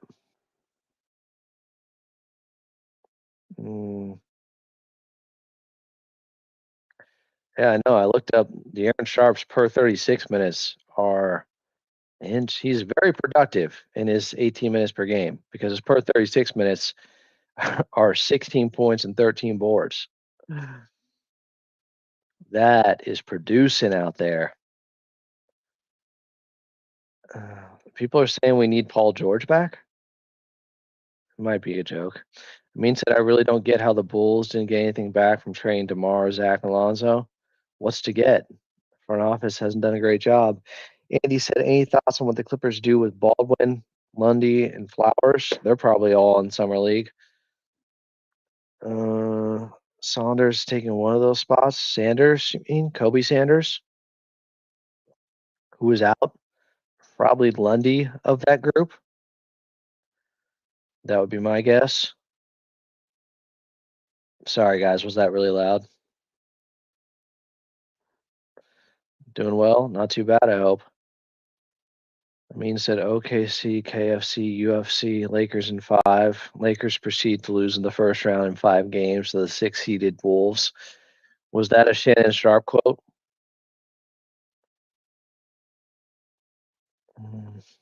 All right, guys, we got 16 minutes till the deadline, the player option deadline. It should be coming out anytime now. Anytime now. Could hear about James Harden likely opting out. Punk's gone wrong. Said, I wonder if Harden feeling the pressure since LeBron didn't opt out and ask for more money. LeBron had completely different reasons for that. That has nothing to do with LeBron. LeBron did that so he could hold on to his no trade clause. So should he and the Lakers not be on the same page, he can still dictate where he goes. Can we get a timer on the screen? If I knew how to do that, it would already be here for you guys. I guess I could just pull up. I could share the screen. No way Clippers are this low key. Goofy said, I still want Quentin Grimes, man. He showed how good he could be as a scorer in Philly, but before as a role player in Dallas, he was great. I don't know if they can afford him. He wants $25 million per year. They can't pay more than the full mid level at 14.1. So you can want him. I don't know if they can realistically bring him in. The NBA offseason always feels like intense. It does. I love it. If we had signed PG last year, we lose flexibility and we won't be able to use exceptions and there will be more trade restrictions. Yeah, they'd be in some real hell. Put it up, Ben. That Mexican Nara said, surely we hear something, right? Right? What happens if he doesn't decide by 5? He has to. Whether or not it gets reported by Shams, I think it will be decided behind the scenes. The Clippers will be alerted. That's the deadline. Let me see if I can find a countdown clock. Countdown timer to any date. They have all these different events: party, vacation, wedding, just married, weekend. I don't think they have a Harden opt-out countdown clock. What would be closest to it? Ooh, basketball. Got it. I got it, guys. What are we, 13 minutes away now? Let's see if I can sync this thing up. And I'll just share the screen. Boom. That's how you get your countdown clock. Let's see if this will work. I think we're getting closer. I'm just surprised. Why keep us in suspense like this? If he opts out, it'll be anticlimactic, but in a good way. That's the preference here. Harden opts in, then things get wild. Then I'm staying on for the next 4 hours or something. That's what would end up happening. Well, why isn't this page loading? Don't use up all my space here. Okay, that didn't work. Countdown clock was full of S. Countdown clock, countdown clock, countdown clock. I didn't get my tongue twisters in today. 185 days. Okay, the date. Okay, the date. So today's date. What day is it? June 29th. Time zone, Pacific. My countdown. Oh, we can name it. James Harden option. This is cool. This is cool. This is cool. Oh, I put it in for 2026. Ah, man. We're thinking like now. I don't need 2026. I need 2025. There we go. There we go. All right. I almost got this thing set, guys. Time. 2 p.m. Pacific. This is going to be awesome. This is totally going to be worth it. Unless while I was taking up the time doing this, you made some news. Did that just happen? Oh, OKC made some more news. First of all, them bringing back Jalen Williams, not J-Dub, on a 3-year, I think $24 million contract. That upset me a little bit. That upset me a little bit. I wanted the Clippers to be able to get the other Jalen Williams, not the one that they kind of gave OKC. James Harden option countdown. There it is, guys. What do you think? Does that work? There's your countdown clock. Just figure this out. Let's see. Let's F and go. Someone tell Harden check his emails. Does he know? I'm trying. Is this real? Is this real? Is this real? Is this real? Is this real life? Is this real life? Is this real life? No, I don't see anything. Shams hasn't reported. I don't see anything from Shams. Why would you lie to me, Amin? Okay, this is a clear-cut timeout. We don't take that fake news here. We don't take the misinformation here. I didn't see that. I don't see that from Shams. Did you get baited? Did you get NBA sentineled? Ballsack Sports get you? Well, I just got you with the timeout. Urban said, if this upcoming season doesn't go well, do you think we trade Kawhi at the trade deadline? Cross that bridge when we get there, if we get there. Jermaine said, insert Bogey and Portis in the starting lineup with Zoo, Kawhi, and Harden. Bench Horford, Levert, Schroeder, Dunn, Nico, Derek Jones Jr. I don't hate that roster. I don't hate it. Amin was lying to us, hence the timeout. The countdown is on. The countdown clock stands. What is taking so long here? Why do we have to be on pins and needles like this? I'm on the edge of my seat. I'm on the edge of my seat right here. Max Vega is now making jokes. Harden signs with this. See, I don't know if this should be a timeout because this is an obvious joke. Maybe some hate too. You're saying he's only good enough to play for the Shanghai Sharks. He was all NBA third team. Shams, do it. Do it. Do it. I want you to do it. Come on, Shams. I've been waiting. I've been waiting to work out today because it's like it's gonna break as soon as I go to the gym. I've been waiting all day. What is going on?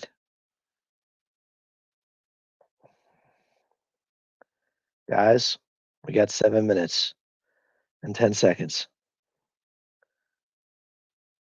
Please, can we get some clarity? I'll settle for just an update at this point.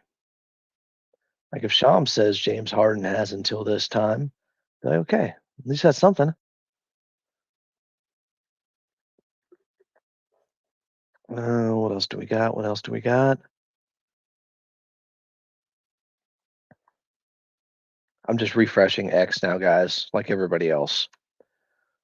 Just I'm a news casual like everybody else here. Maybe I should check with the source. Sacramento Kings picked up Keon Ellis's option. That happened 40 minutes ago. No surprise there. Day'Ron Sharp, though, that is something worth monitoring. I would like him as a backup big. I would like Day'Ron Sharp with the Clippers. Does that mean he's going to end up with the Lakers and upset me? Possibly. What do we got here? Click on money on the right. Where's this? What do you mean money on the right? What are you talking about? Clips or Dies said, my guess why it's taking so long is it's going to be opt out and that he agreed to a 2-year deal. That he's going to agree when free agency opens tomorrow? It couldn't be official yet. Maybe. Maybe they're working on a deal right now. That's not a bad guess, Clips or Die. No laughing matter. So what's going on? Is the countdown clock just freaking people out? Should I not have done it? Clips Gang TV said the day LeBron joins the Clippers will be the day Kawhi leaves the Clippers. They do not get along. If anything, LeBron is hoping that his Clutch Sports client, Ty Lue, will get him here. Facts. I don't know if Clips Gang TV has ever presented any facts. That's not the worst mention, though. He does have a relationship with Coach Lue, obviously, and LeBron.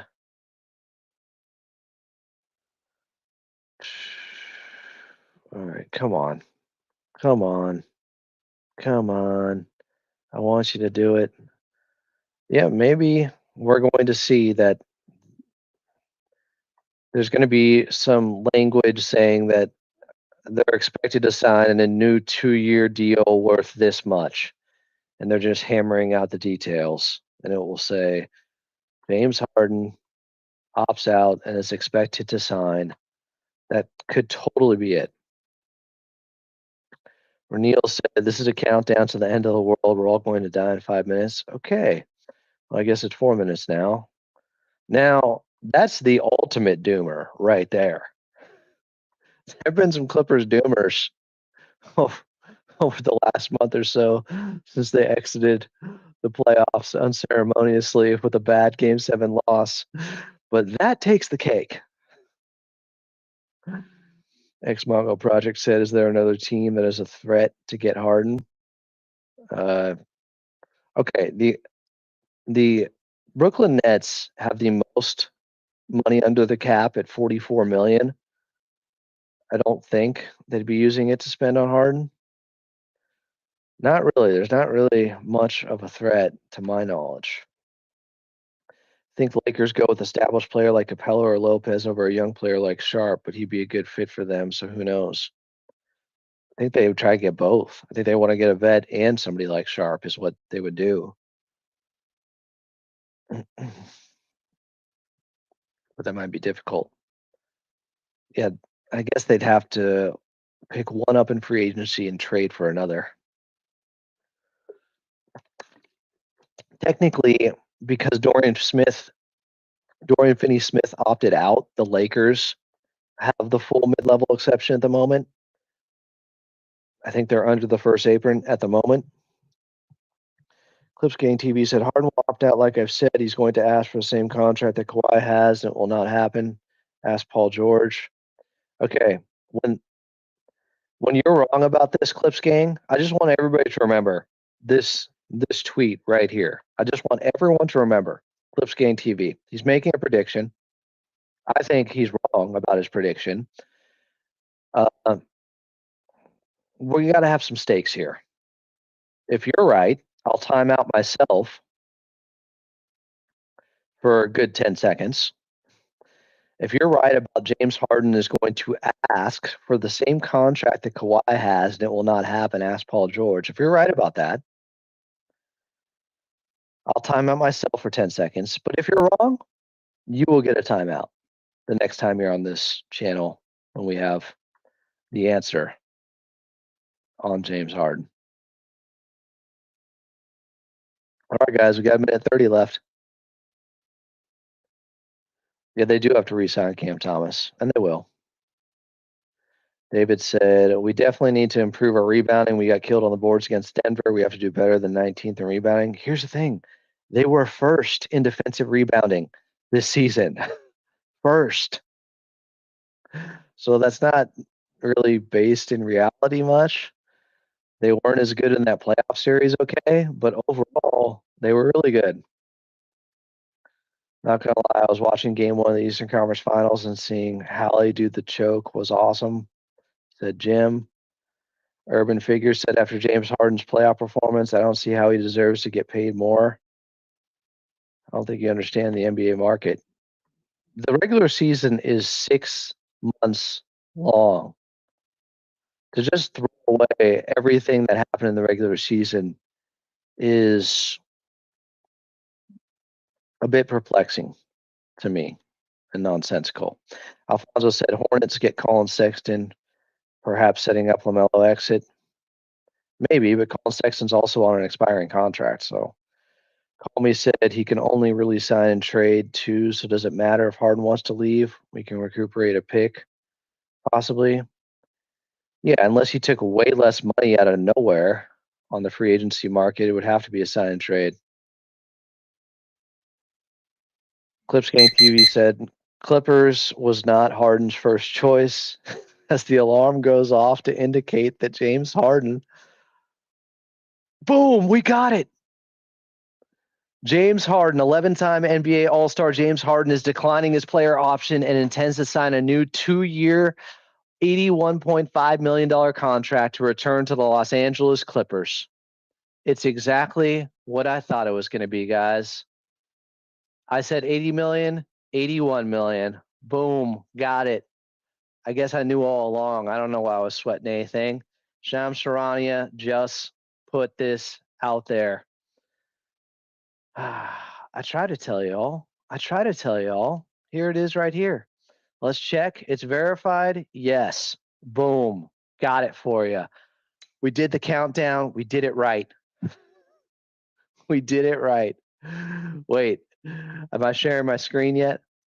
Am I sharing the right screen yet? Here it is, if you guys want to see it. There it is, as expected. I should quote it and say, as expected. There it is. Any questions? You want the lottery picks too? I got it all for you. Uh-oh. Clips Gang TV was wrong.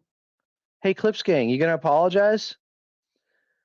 You said he was going to ask for the Kawhi Leonard money, yet it looks like he's not getting the Kawhi Leonard money. Oh, Clips Gang TV.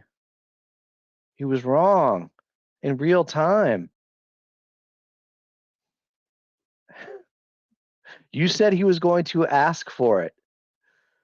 Where's that report that he asked for Kawhi Leonard money? Because it seemed like this wouldn't be happening so quickly and expedited if there was some discussion about him trying to get more. What do you guys think? Should I give him the timeout? Clips Gang TV was wrong. Take the L. Take it. Take the L. Meanwhile, I said 80 million, 2 years, 80 million. It ended up being 81. Not bad, I'd say. Not bad. Congrats to James Harden. Now it's not official yet. He intends to sign a new 2-year, $81.5 million contract with the Clippers. Show me a report where he asked for Kawhi's money. Show me one.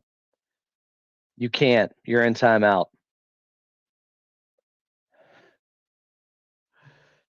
Until you can back up your talk, talk less. Give him the axe, said Punk's gone wrong. I did.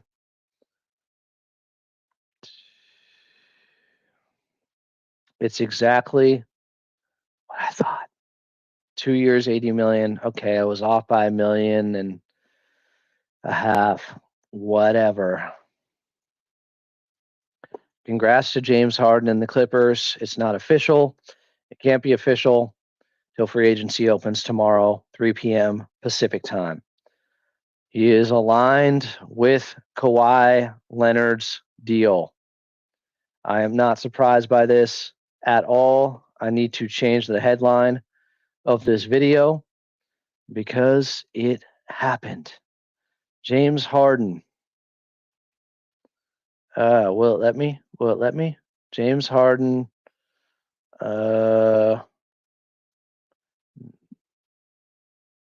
2-year, $81.5 million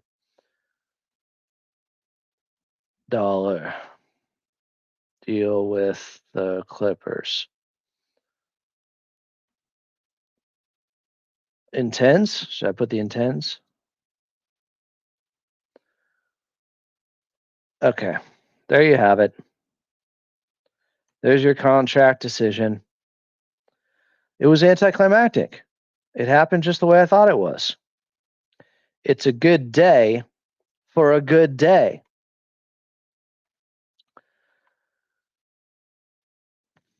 The second, we got more news here. Okay, this I didn't see coming. More from Shams. Okay, guys, this is interesting. This is even better for the Clippers. The second year has a player option and is partially guaranteed. This deal furthers the strong partnership Harden has forgoed with the Clippers since he arrived. He receives a well-deserved raise while providing the team with flexibility to add talent in the present and the future. I'll give that a retweet as well. Partially guaranteed. Okay, then. That changes things just a little bit, but I'm happy for James. I'm happy for the Clippers. They got it done. It's not official till tomorrow, but I'm here for it. Should I text Law and see if he wants to come on? I'll text him. I don't want to bug him too much, but if he wants to gloat, since he said that's what the deal would be, something to this degree too, he deserves a pat on the back as well.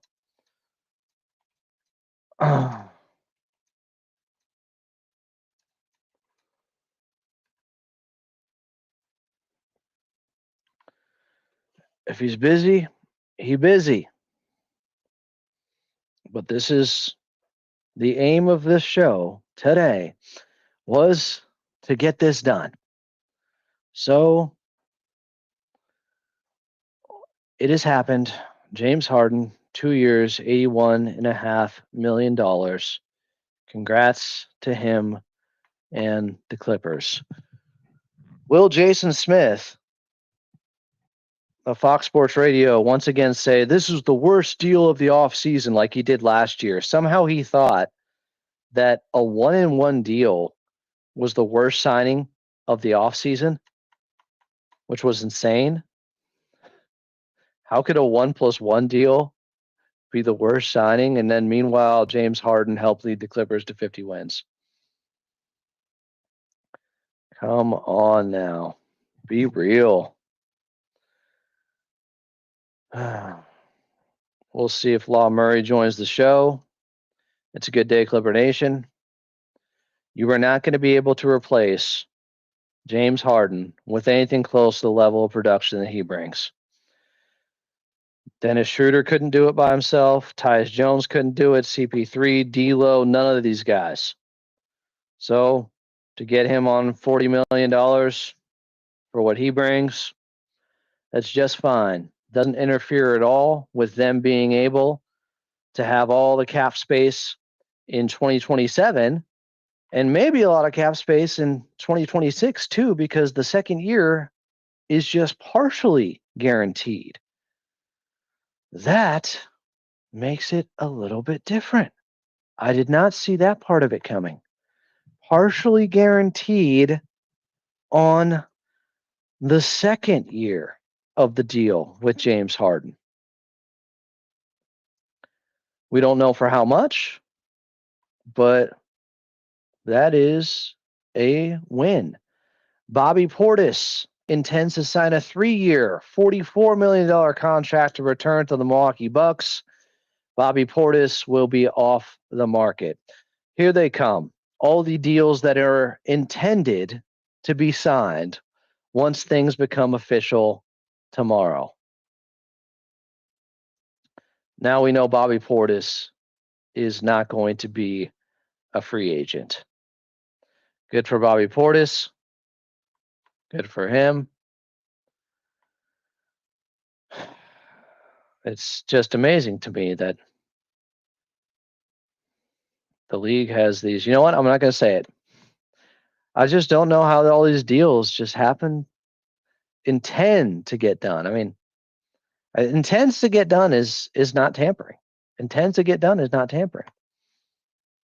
Teams can be negotiating with these players this entire time. It's just it won't be official till tomorrow at 3 p.m. Pacific time.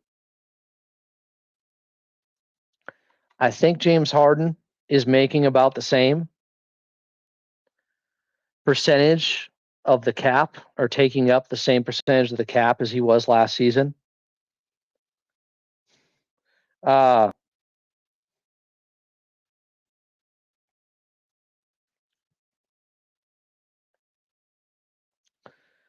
Clips Gang TV just enjoys being wrong here, apparently. He won't reveal his sources. He's saying Kawhi gets $51 million, said 2-year deal because he'll be 38, partially guaranteed. If CP3 comes, CP3 will be playing. I am right. What are you right about? You said James Harden was going to ask for Kawhi money. Where's that report that he ever asked for Kawhi money? Where's that report? Until you can produce that, you're wrong. No one's taking your word. You're not an insider. Congratulations for the James Harden deal to be unofficially done. I guess it was worth the wait, right? We didn't just get he opted out. We got what the new deal was going to be, including a partial guarantee on the second year. Love seeing that. That makes it, if he opts into the second year and wants to go play somewhere else, it's only partially guaranteed. So Yossi Goslin, I'm going to see if he can come on right now. I like this guy. I'm going to send him a link to the show. He's a cap expert. I want to get his clarity on something. Yossi Goslin. We follow each other. We're cool. But I need a little bit more clarity on something with that partial guarantee here. If you got 5 minutes to explain the Harden deal, I am currently live.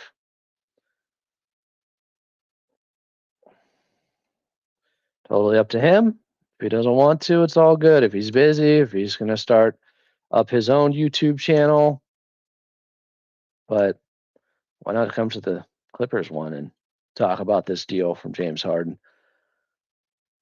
He said James Harden receives a mutual option for the 26-27 year. If he picks it up, the Clippers then have the option to waive him, but take on a dead cap hit for his guaranteed portion. Buddy Hield got this last season with the Warriors. Josh Hart also got this with the Pelicans in 2021. Yossi knows the salary cap. So this could turn into something where it's more of a 1-year deal. I mean, it's a 1+1. But if he takes that second year, it's only possible. It's only partially guaranteed.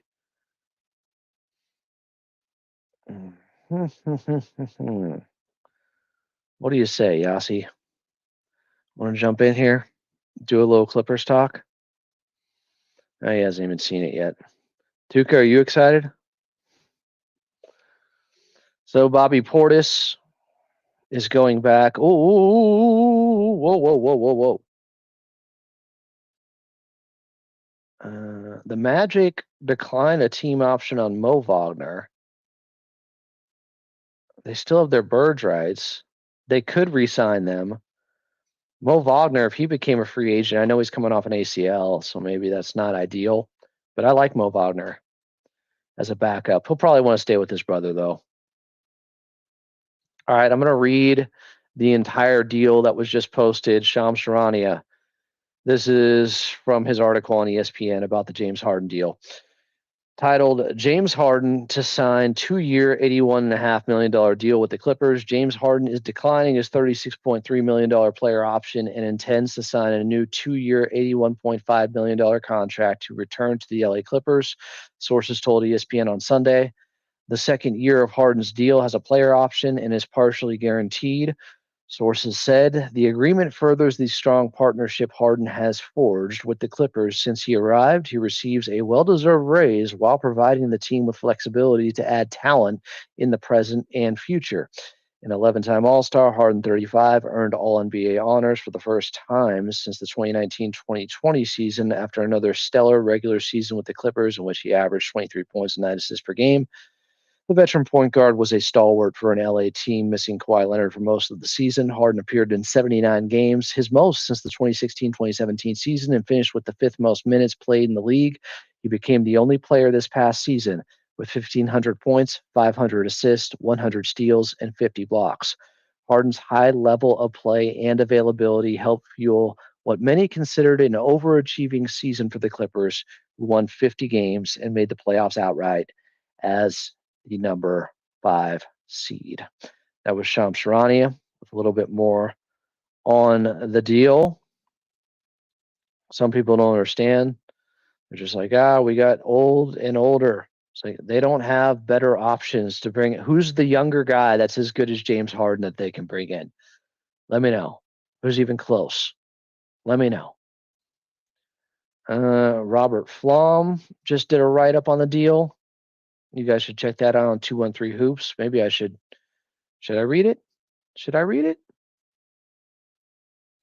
All right, I'm going to bring up something Yossi just posted on the Clippers salary cap situation since he is a cap expert. I would love to get him on. I'm going to share the screen with you guys. I'm going to take down the Doomer BK. So Los Angeles Clippers salary cap and apron situation with James Harden re-signing and Nicholas Batum opting out. They have enough flexibility to use the full 14.1 million mid-level and re-sign Batum. They could gain an additional 4.8 million in flexibility by waiving Drew Eubanks because he has a non-guaranteed contract. That is interesting. There are some of the numbers for you. As I look to see if there's any more deals going on here. They're 22 million in front of the first apron, 14 million in front of the luxury tax. Total salary is 173 and a half. Yes. Thank you, Yasi, for the clarification there. All in all, I'm really happy for James. He's been a good Clipper. For the Clippers, this means they will be in the mix in the Western Conference like they were. And hopefully, here's my goal for the Clippers this upcoming season. Get a top 4 seed. They were 5th this past year. Get a top 4 seed. Therefore, that game 7, you have it at home at Intuit Dome. That could have made all the difference against Denver this year. My goal, get a top 4 seed. And then we'll see where we go from there. A top 4 seed and making it out of the first round this time. Those both are realistic goals to me with this Clippers team, as is currently. We shall see who else they bring in. They could raise my expectations. I am very happy for Uno and the Clippers. And hey, it's a nice birthday present for Kawhi. They love playing next to one another. He gets his running mate back. Kawhi turned 34 today. I'm going to see what else could be breaking news today and how much longer I should stay on with you guys. Because the intent of this episode, as we're 2 hours in, is to see what James Harden was going to do. And they hammered out a new contract. It's unofficial. It will be official at 3 p.m. tomorrow. 2 years, $81.5 million. Player option on the year 2, and it's partially guaranteed. Here's Clips Gang, who's wrong about everything. If CP3 does come here, he'll play and won't sit well with Harden, just like it was when they both were in Houston. How did it not sit well? The issue was more so about CP3 couldn't stay healthy, unfortunately, in that series against the Golden State Warriors. We don't know if CP3 is coming, but he wants to come to LA. He knows Harden's in LA. I think their relationship is fine. I'm not worried about it.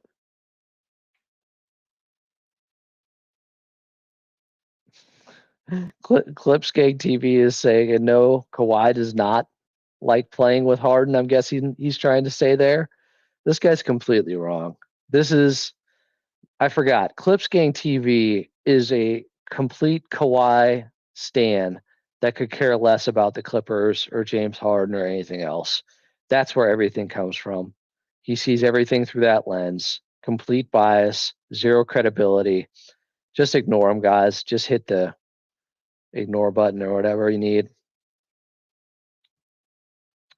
Access Entertainment Productions says, agreed. The Clippers should try to be in the 4 spot to be at home for a game 7, have home court advantage in the first round. All right. Now, the situation with Norm is a little bit different because I believe they can't strike an extension until July, so we got a couple more days. Yeah, Clips Gang TV said now, how do you know that I'm not Kawhi?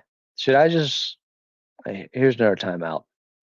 One, you're online. That's how I know. Pretty simple. And Kawhi wouldn't be saying this stupid ass. God, the stands suck. Man, don't make it about your favorite player all the time. Clipster Dies says, I want CP3 back as our backup point guard. Have him retire a Clipper. I began watching during Lob City era, so that would be awesome. Everything is awesome. Yossi still hasn't seen my DM. That's not awesome. Yeah, I mentioned Mo Wagner is out there. Would you do Norman DJ for Kaminga? Could see it benefiting both teams. I would definitely consider that. I would. Love Norm, love DJ, but I've been a fan of Kaminga's, and the Clippers do need to get younger, and I don't think they're going to be able. I don't know. Who knows if they come to a contract extension with Norm Powell? But I would say Norm Powell should get $100 million, and I don't think that's coming from the Clippers. He should go somewhere where he can get that. I love him. He will be one of my favorites, but I don't know if it's going to work out for both sides. It's not that I want to see Norm and Powell go. I just don't know how they strike a deal because he's due for an extension. Urban Figure said, if we get CP3, we will literally be the number one oldest team in the league. Newsflash, they already are. When it comes to minutes played, when it comes to player age in terms of minutes played, the Clippers already are. So Noah said, if CP3 comes back, do we put 3 and 32 in the rafters after this season? Hell yeah. That would be kind of cool. What if they retired CP3 and Blake together at the same time? CP3 is still playing, though. Art8 said, are the Clippers going to prioritize getting a 4 in free agency? I'm not hearing much. What are you hearing about prioritizing any position? What have you heard? You heard Harden's back. 2-year deal for pretty much exactly what I said it would be. What else is there? I'm gonna reach out to Robert Flom in case he's not that busy.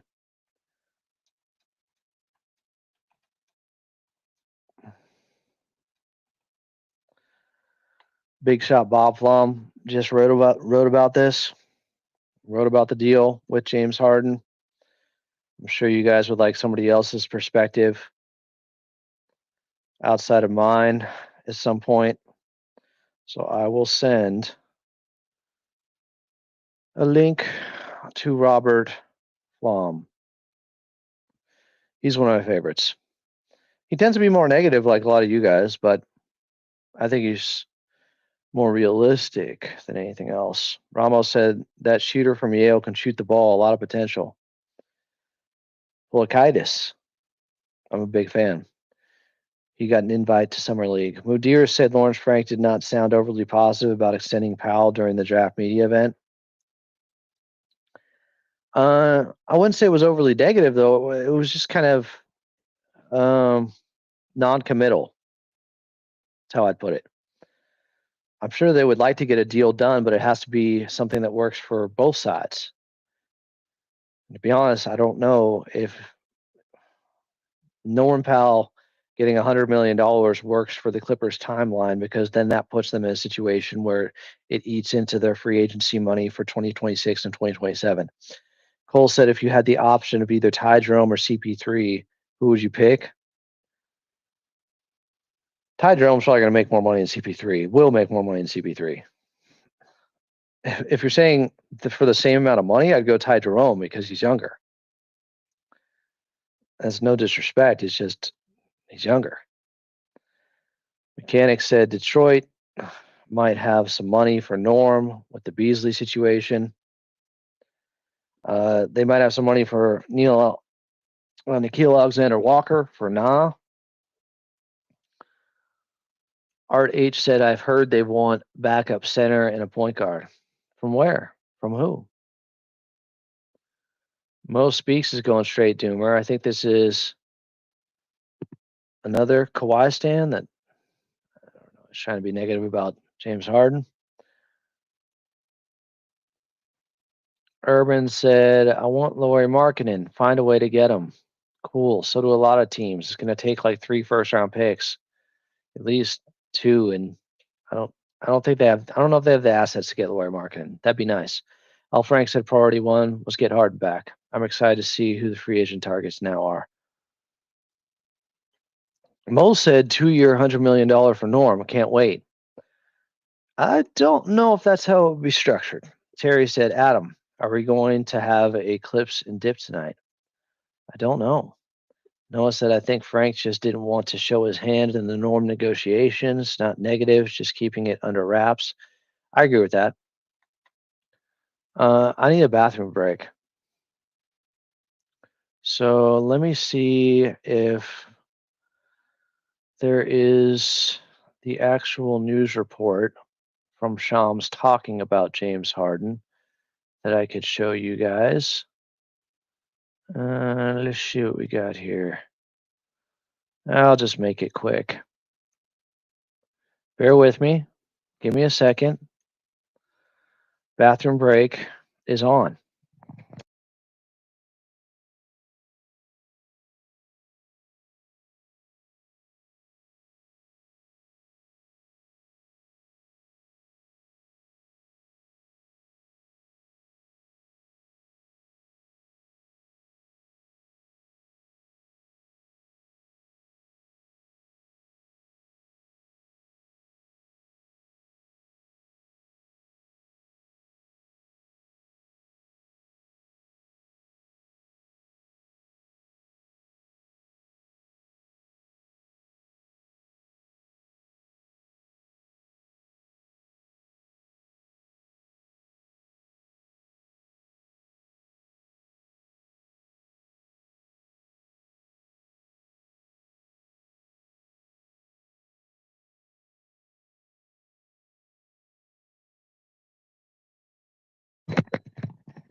Notice I did not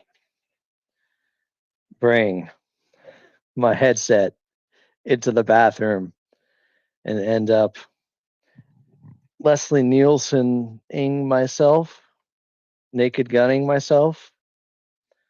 There's a new movie coming out. Kind of interested to see how it goes. I'm really interested, actually. Liam Neeson as his son. I'm a big Naked Gun fan. The first 2 movies are fantastic. Musical interlude. Yeah, I didn't have one for you. Ice Cold Beverage said, Jordan Harden going for 50 at the Garden. Jordan Harden going for 50 at the Garden. Jordan Harden going for 50 at the Garden. Jordan Harden going for 50 at the Garden. Is Norm more valuable on an expiring, or if we extend him and move him at the deadline? This is a good question. He could be more valuable if he's on the right extension. It depends. If it's a team-friendly extension, then he's still very tradable. That would make him more valuable. It could. But it would have to be the right number for that to work. Oh, I should see. I'll send a email to I don't know if they're available, but I'll send out an email to Chuck and Will. Since I just saw Chuck on Twitter. They may be busy, but just in case. The news is this. It says it in the title. James Harden intends to sign a 2-year, $81.5 million contract with the Clippers, player option second year, and is partially guaranteed. That's the biggest wrinkle to this.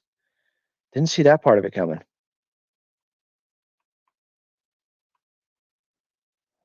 $2 years, $80 million predicted. The partially guaranteed second year, I didn't have that. Not on my bingo card. Did I wash my hands? Of course I did. Mooder said that was too quick. No way he washed his hand. What? I read that like it was going to be like some big update or a real question. Deathstroke said Dorian Finney-Smith instead of Ben Simmons would be amazing. Yeah, he's going to cost too much, I think. He would take up the majority of their full mid-level exception.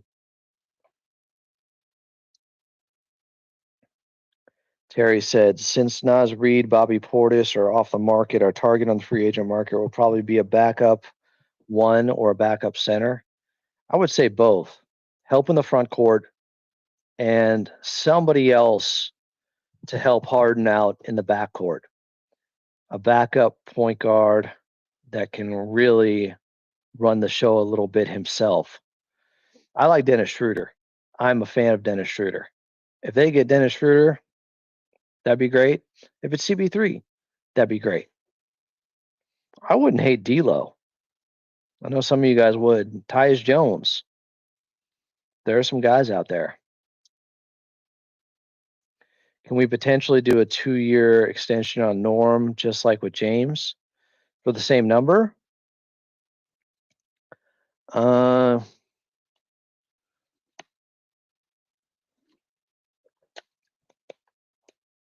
would assume it would be less. 2 years, 60. I could see that. But I can't because Norm Powell, this is his last opportunity for a big contract in his prime. He's 31, 32. He should get paid. He'll get $100 million. Batum news. I didn't see any Batum news. Is ex-Mongo citing something accurately? Do we have some Batum news? Because I haven't seen it. Yeah, I haven't seen it. I just expect Batum to come back on around a little over $5 million, a little bit of a raise. People in here saying the return of the beard.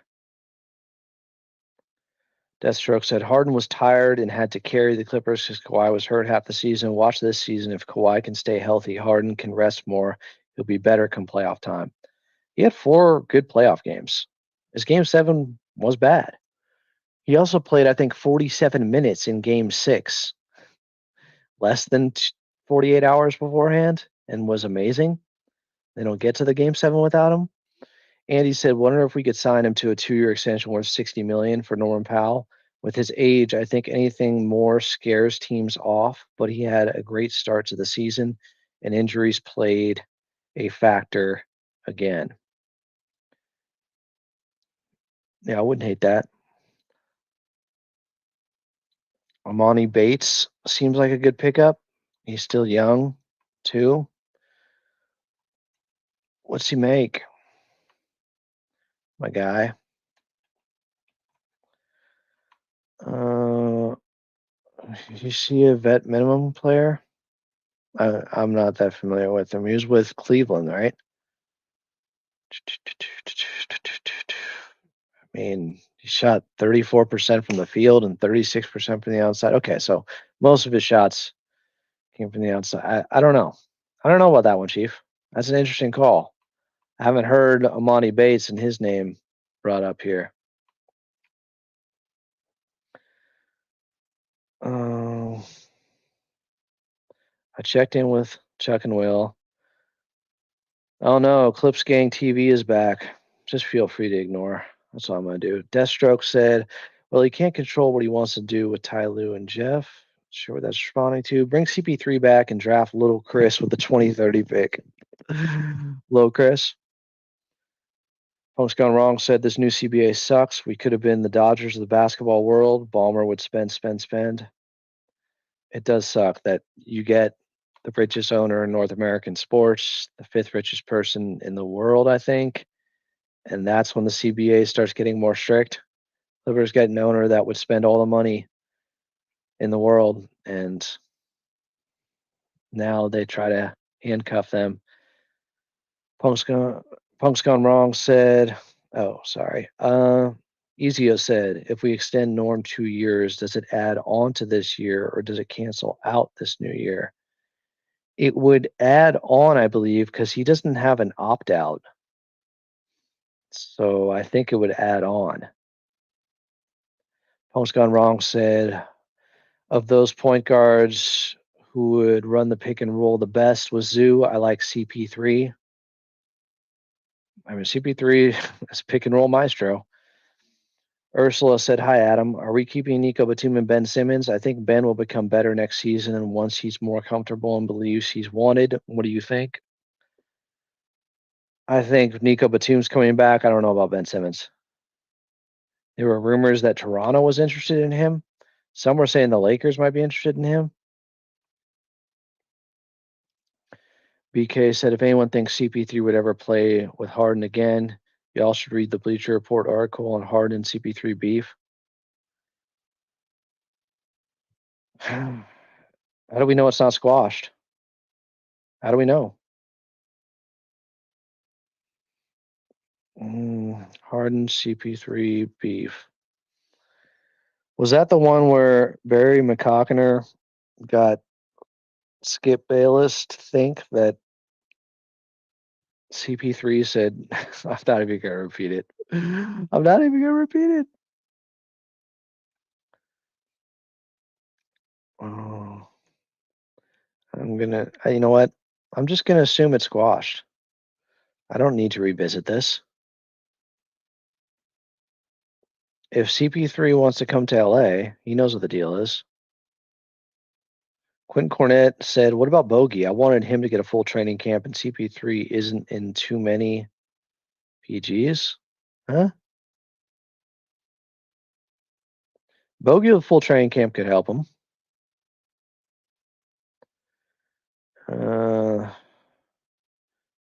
Let's see. I don't know if there's beef between CP3 and James Harden. I probably should. If somebody can cite something accurately here, let me know. I know they traded him for Westbrook, but that was in 2019, 2020. It doesn't mean they still have issues with one another, right? That's not how it works. Trying to see if there's any more news. Shams, do you have a plan for me? Shams Shrani, do you have anything else for me? Let's see. Oh, wow. Josh Gordon sold his Super Bowl ring due to financial issues. Man, that is rough. Ezio said, I think Harden deserves $40 million. His numbers are eventually going to go down, but the Clippers are still focusing on Zoo, and as long as his production increases, I think it's a win. I agree. Oh, you're saying too many point guards already? Bogey isn't really a point guard. He's a shooting guard. He can handle the ball a little bit. But I see what you're saying. And they're bringing up Kobe Sanders, who they took in the second round. I see what you're saying. I'm seeing if there's any more news coming out. Or is this it for now? Are we good? Because you can negotiate with your own guys, and that's why we got the breaking news about Harden, about Bobby Portis. You can't negotiate with prospective free agents when free agency doesn't open till tomorrow at 3 p.m. Now, it is strange how right after free agency opens, there's all these deals that get done immediately if there wasn't any negotiating going on behind the scenes. My understanding, based upon what Lawrence Frank said Wednesday night, is that when it comes to an extension with Norman Powell, that can't be discussed till July. So we got a couple days.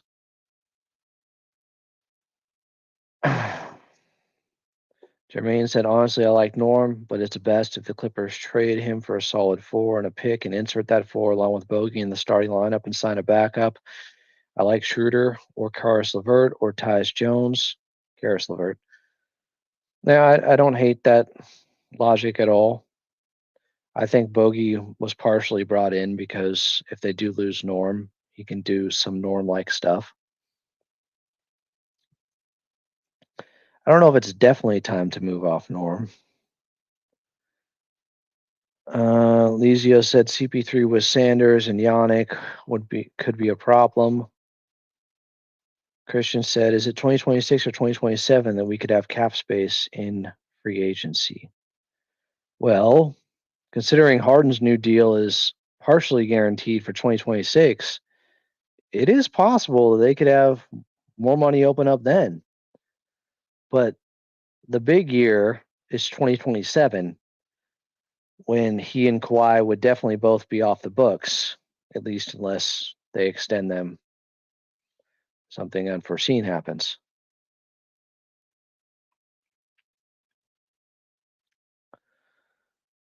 So you're thinking of 2027, but this partially guaranteed second year, that's a player option for James Harden, that could open up more money. So who knows? A lot has changed over just the last half hour. James Harden opt out and the re-sign for a 2-year 1+1, totally expected. The second year being partially guaranteed, which really helps the Clippers, that was unexpected. That's what I didn't see coming. So I may be getting too tired. I'm running out of steam here.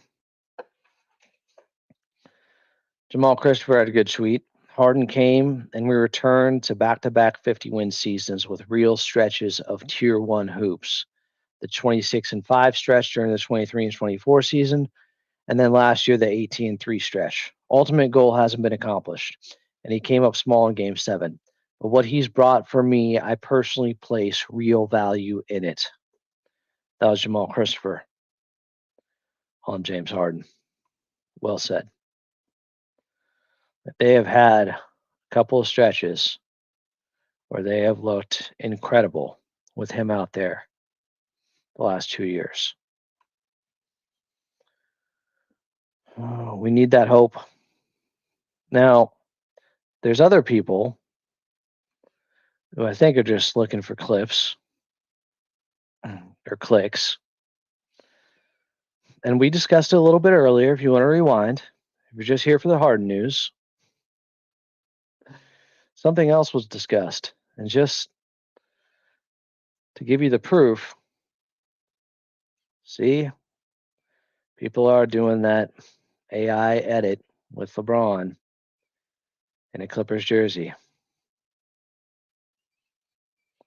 because it looks like he's applying pressure on the Lakers front office.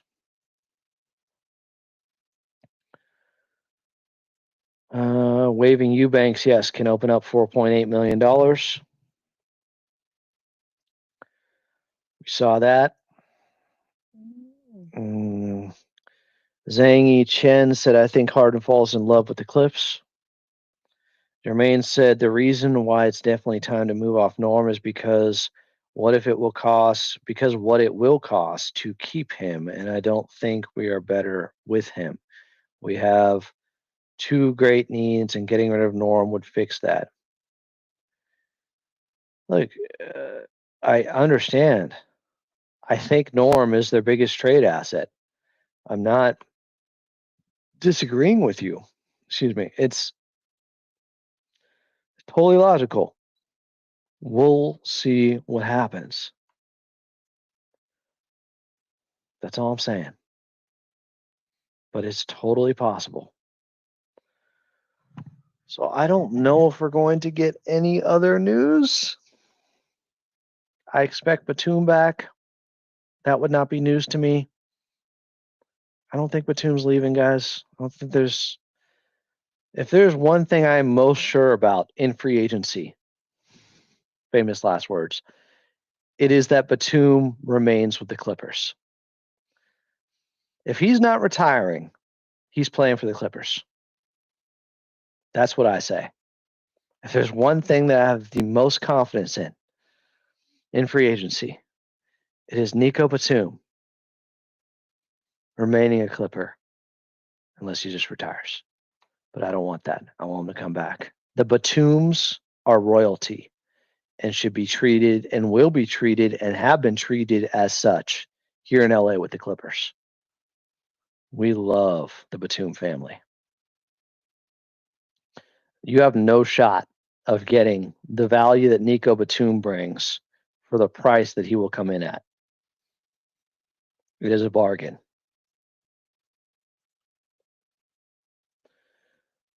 Sports guru Scott, and having 4 scorers starting is not optimal, and Ty probably won't send Norm to the bench. Jake Fisher reporting that the Rockets are interested in Dorian Finney-Smith. That is kind of weird.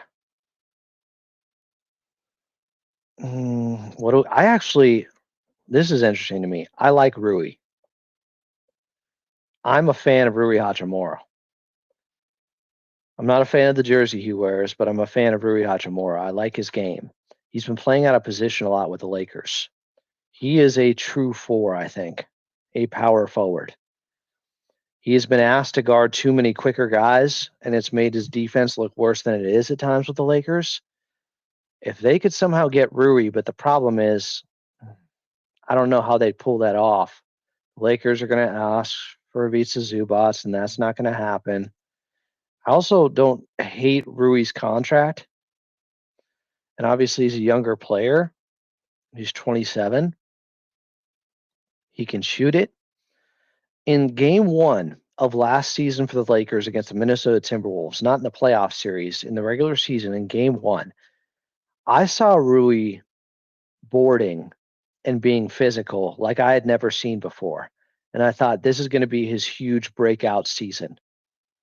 It didn't end up being that. It was still, he had his moments, but I think a Rui Hachimura change of scenery, and he has an $18 million expiring contract. So you could line it up trading Norm for Rui. I would hate to see Norm go to the Lakers, but I could understand fit-wise why it would make sense, but I don't know if it would make sense for the Lakers side, honestly, if they're keeping Austin Reeves. I don't think Rui could make sense for the Clippers. Norm wouldn't make sense for the Lakers. I like Rui a lot.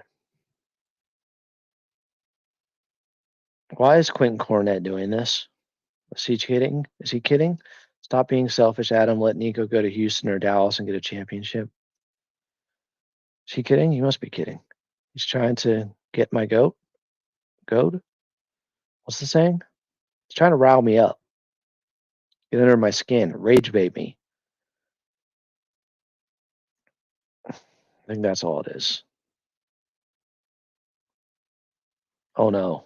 Ex-Mongo Project said, Lily Batum usually likes my tweet whenever I say stay, but this time she didn't. I'm scared. Just look at the show I did yesterday about Nico. Check that out in the live section.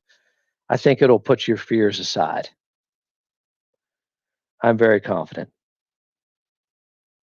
You guys like the Rui idea. I'm telling you, I like the Rui Hachimura. I'm a fan. I don't know if the Lakers are going to be able to pay him. He's definitely a trade chip for the Lakers. Problem is, I don't think the Clippers have what the Lakers want out of it.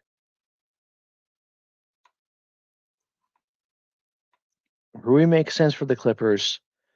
Norm doesn't make sense for the Lakers. DJ, I wouldn't like to see DJ in the Lakers uniform. I don't want to see any Clipper in the Lakers uniform, but you have to give to get. They would be interested in Derrick Jones Jr. They'd be interested in Chris Dunn too.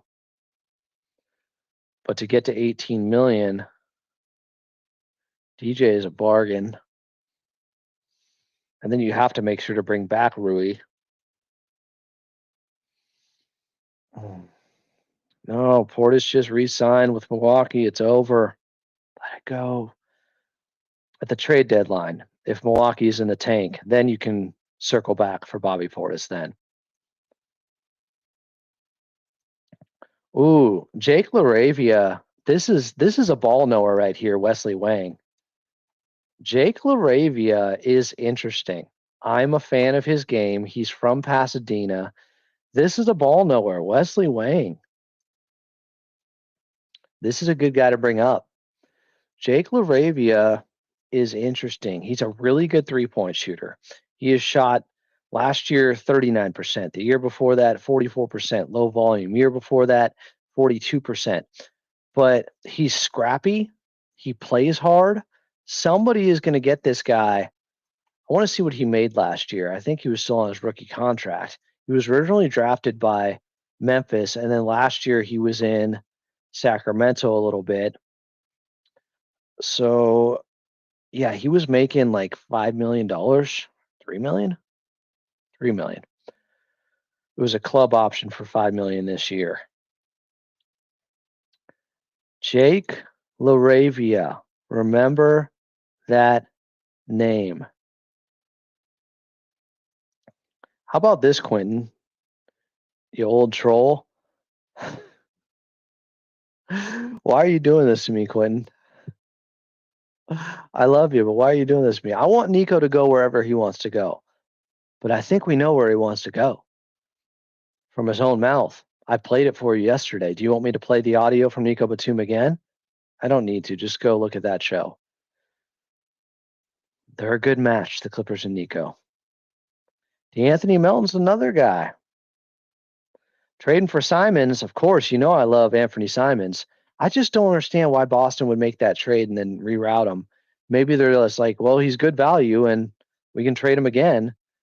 We ended up getting him for not much because I'm not saying Drew Holiday is not much, but he's much older. Punk's gone wrong. Conan for Rui, like somebody else would have to be included. The money doesn't work. Yannick. D'Anthony Melton is coming off an ACL tear. I like D'Anthony Melton too. I don't know about this. James Harden is better than Jokic.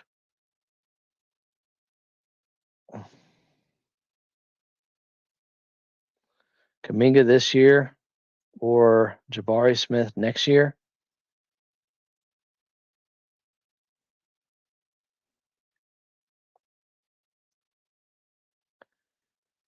Kobe Brown has gotten plenty of chances to play. If you're not shooting threes well in the G League, what makes you think he's going to shoot threes well in the big leagues? I'm going to make this analogy for you guys again that want young players to play that haven't proven much. I like Kobe. His swing skill is his three-point shooting. That is the reason he was drafted. He shot 46% in Missoula's last year.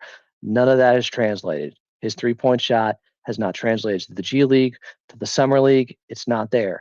To the NBA level, it's not there. So here's the analogy. If you're playing a video game on easy and you're losing and you're not passing the next level on easy, you're not going to start playing on hard and all of a sudden be dominating or be playing better. It's the same thing. If you're not being successful in the G League, you're not going to be very successful at the NBA level. Carter said, Adam, is it crazy to say Harden is better than Jokic? Yes. Punk's Gone Wrong said, haha, you love the ex-King players. He had a cup of coffee with the Kings. Yes, Jake LaRavia is young. He's a guy I was thinking about earlier today, so I'm glad you guys brought him up.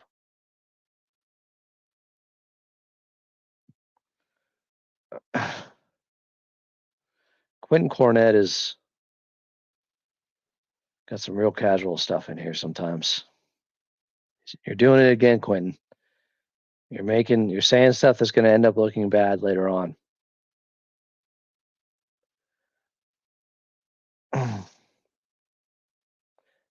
Hey, Lou Dort didn't shoot well in the G League.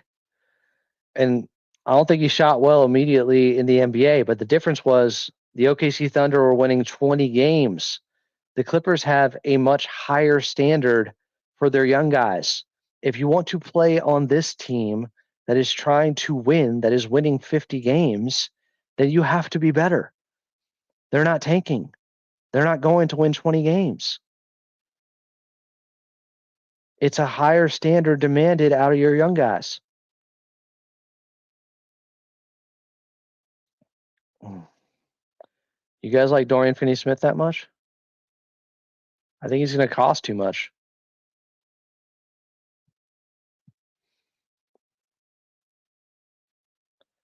I mean, it's simple. That Aaron Gordon also started on a bad team with Orlando, so he had time, and he was also a much higher draft pick. There's no correlation between Kobe Brown and Aaron Gordon. Punk's Gone Wrong said Kobe has a quick first step for a big man. If he could make any outside shot, he could be a good NBA career, especially with his passing skills. He needs to make threes. He needs to make threes.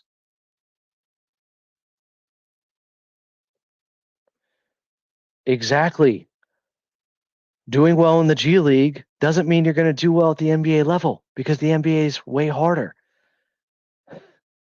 And if you're not doing well in the G League, why are you going to get a shot at the NBA level? You need to prove something. There are levels to this.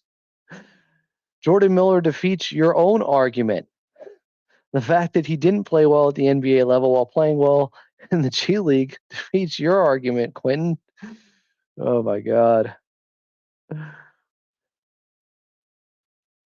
We need a Chet Holmgren type player at power forward. Fucking A. I didn't think of that. There's all these Chet Holmgren type players just available all over the place. That's totally reasonable. Why don't they just get one of the Chet Holmgrens that are out there? There's so many.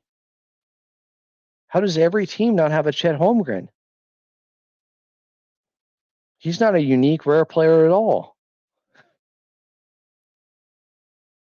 Oh my God. The Comic Stand LA said, I'm excited to see if Yannick plays in Summer League. Let's see if he can develop. He's had an ankle injury. They expect him to play, though. Some.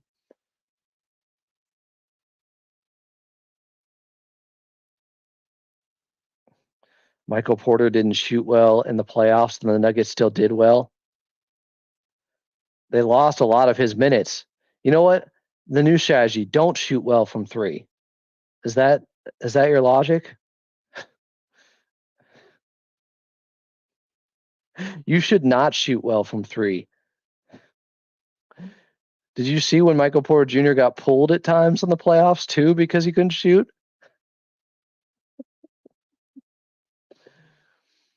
Y'all don't understand.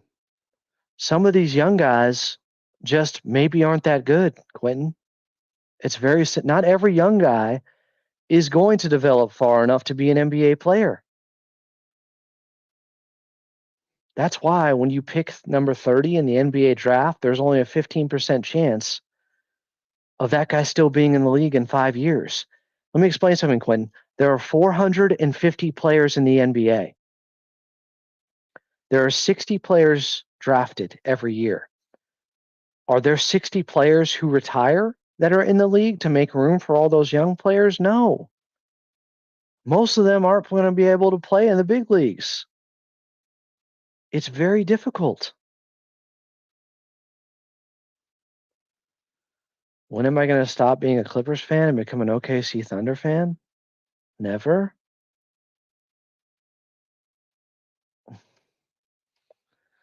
I don't know who's coaching. There's going to be Dante Jones coaching the summer league. I don't know.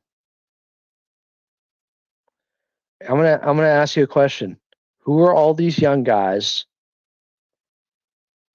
that left the Clippers the last couple of years that didn't play much and are now contributing to winning basketball? Brandon Boston not contributing to winning basketball, getting some numbers in New Orleans, they're not winning. Moussa Diabate getting some numbers in Charlotte, they're not winning.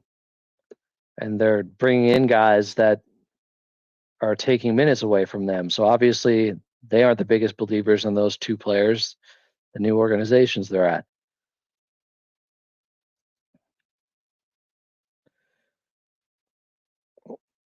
Kobe Brown should be starting.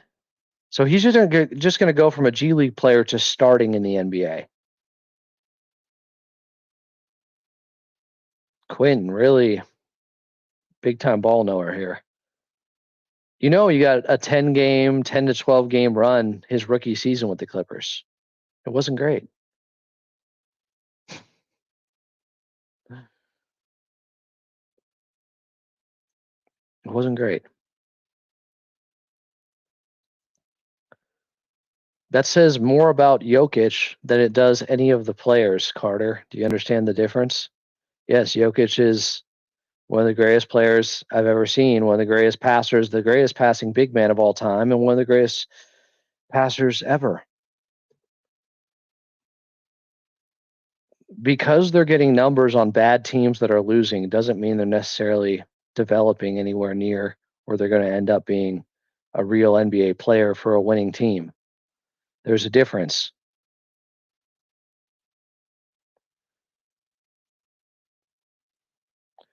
All right. Y'all being way too negative, nonsensical, annoying. You're making me leaving this show very easy right now. We're not getting any more news currently from Shams. And some of y'all just don't know ball and don't understand that players who are struggling in the G League are not shooting the basketball well. It's very simple, guys. If Kobe Brown doesn't shoot it well from three, he's not going to be an NBA player. He has to shoot it well from three. He has to. And he hasn't at any level since he's been up. Not in the G League, not in the Summer League, not in preseason, not in the NBA. You can talk all you want. But then you give him more time. He's gotten time. If he's not shooting it well in the G League, why is he going to shoot it well in the NBA? It's the same 3-point line. Do you understand? This isn't hard. If you're losing to the video game on the easy level, what makes you think you're going to win when it's at the hard level? I tried. Love you all anyways. Be good. I've been on here for almost 3 hours, so I'm starting to lose my mind. Yes, his 3-point shot is essential. If you're going to play the four next to Ivica Zubac, a guy who is a traditional big, you have to be able to shoot it. That's why it's so hard to just get one of these power forwards you guys always talk about. Why don't we have a power forward? You have to get a power forward that can shoot the basketball because he's playing next to Ivica Zubac, and it's going to kill your spacing if he can't shoot. So yes, 3-point shooting is essential from Kobe Brown because he's a four. I tried. All right, good luck to y'all. Congrats to James Harden and the Clippers.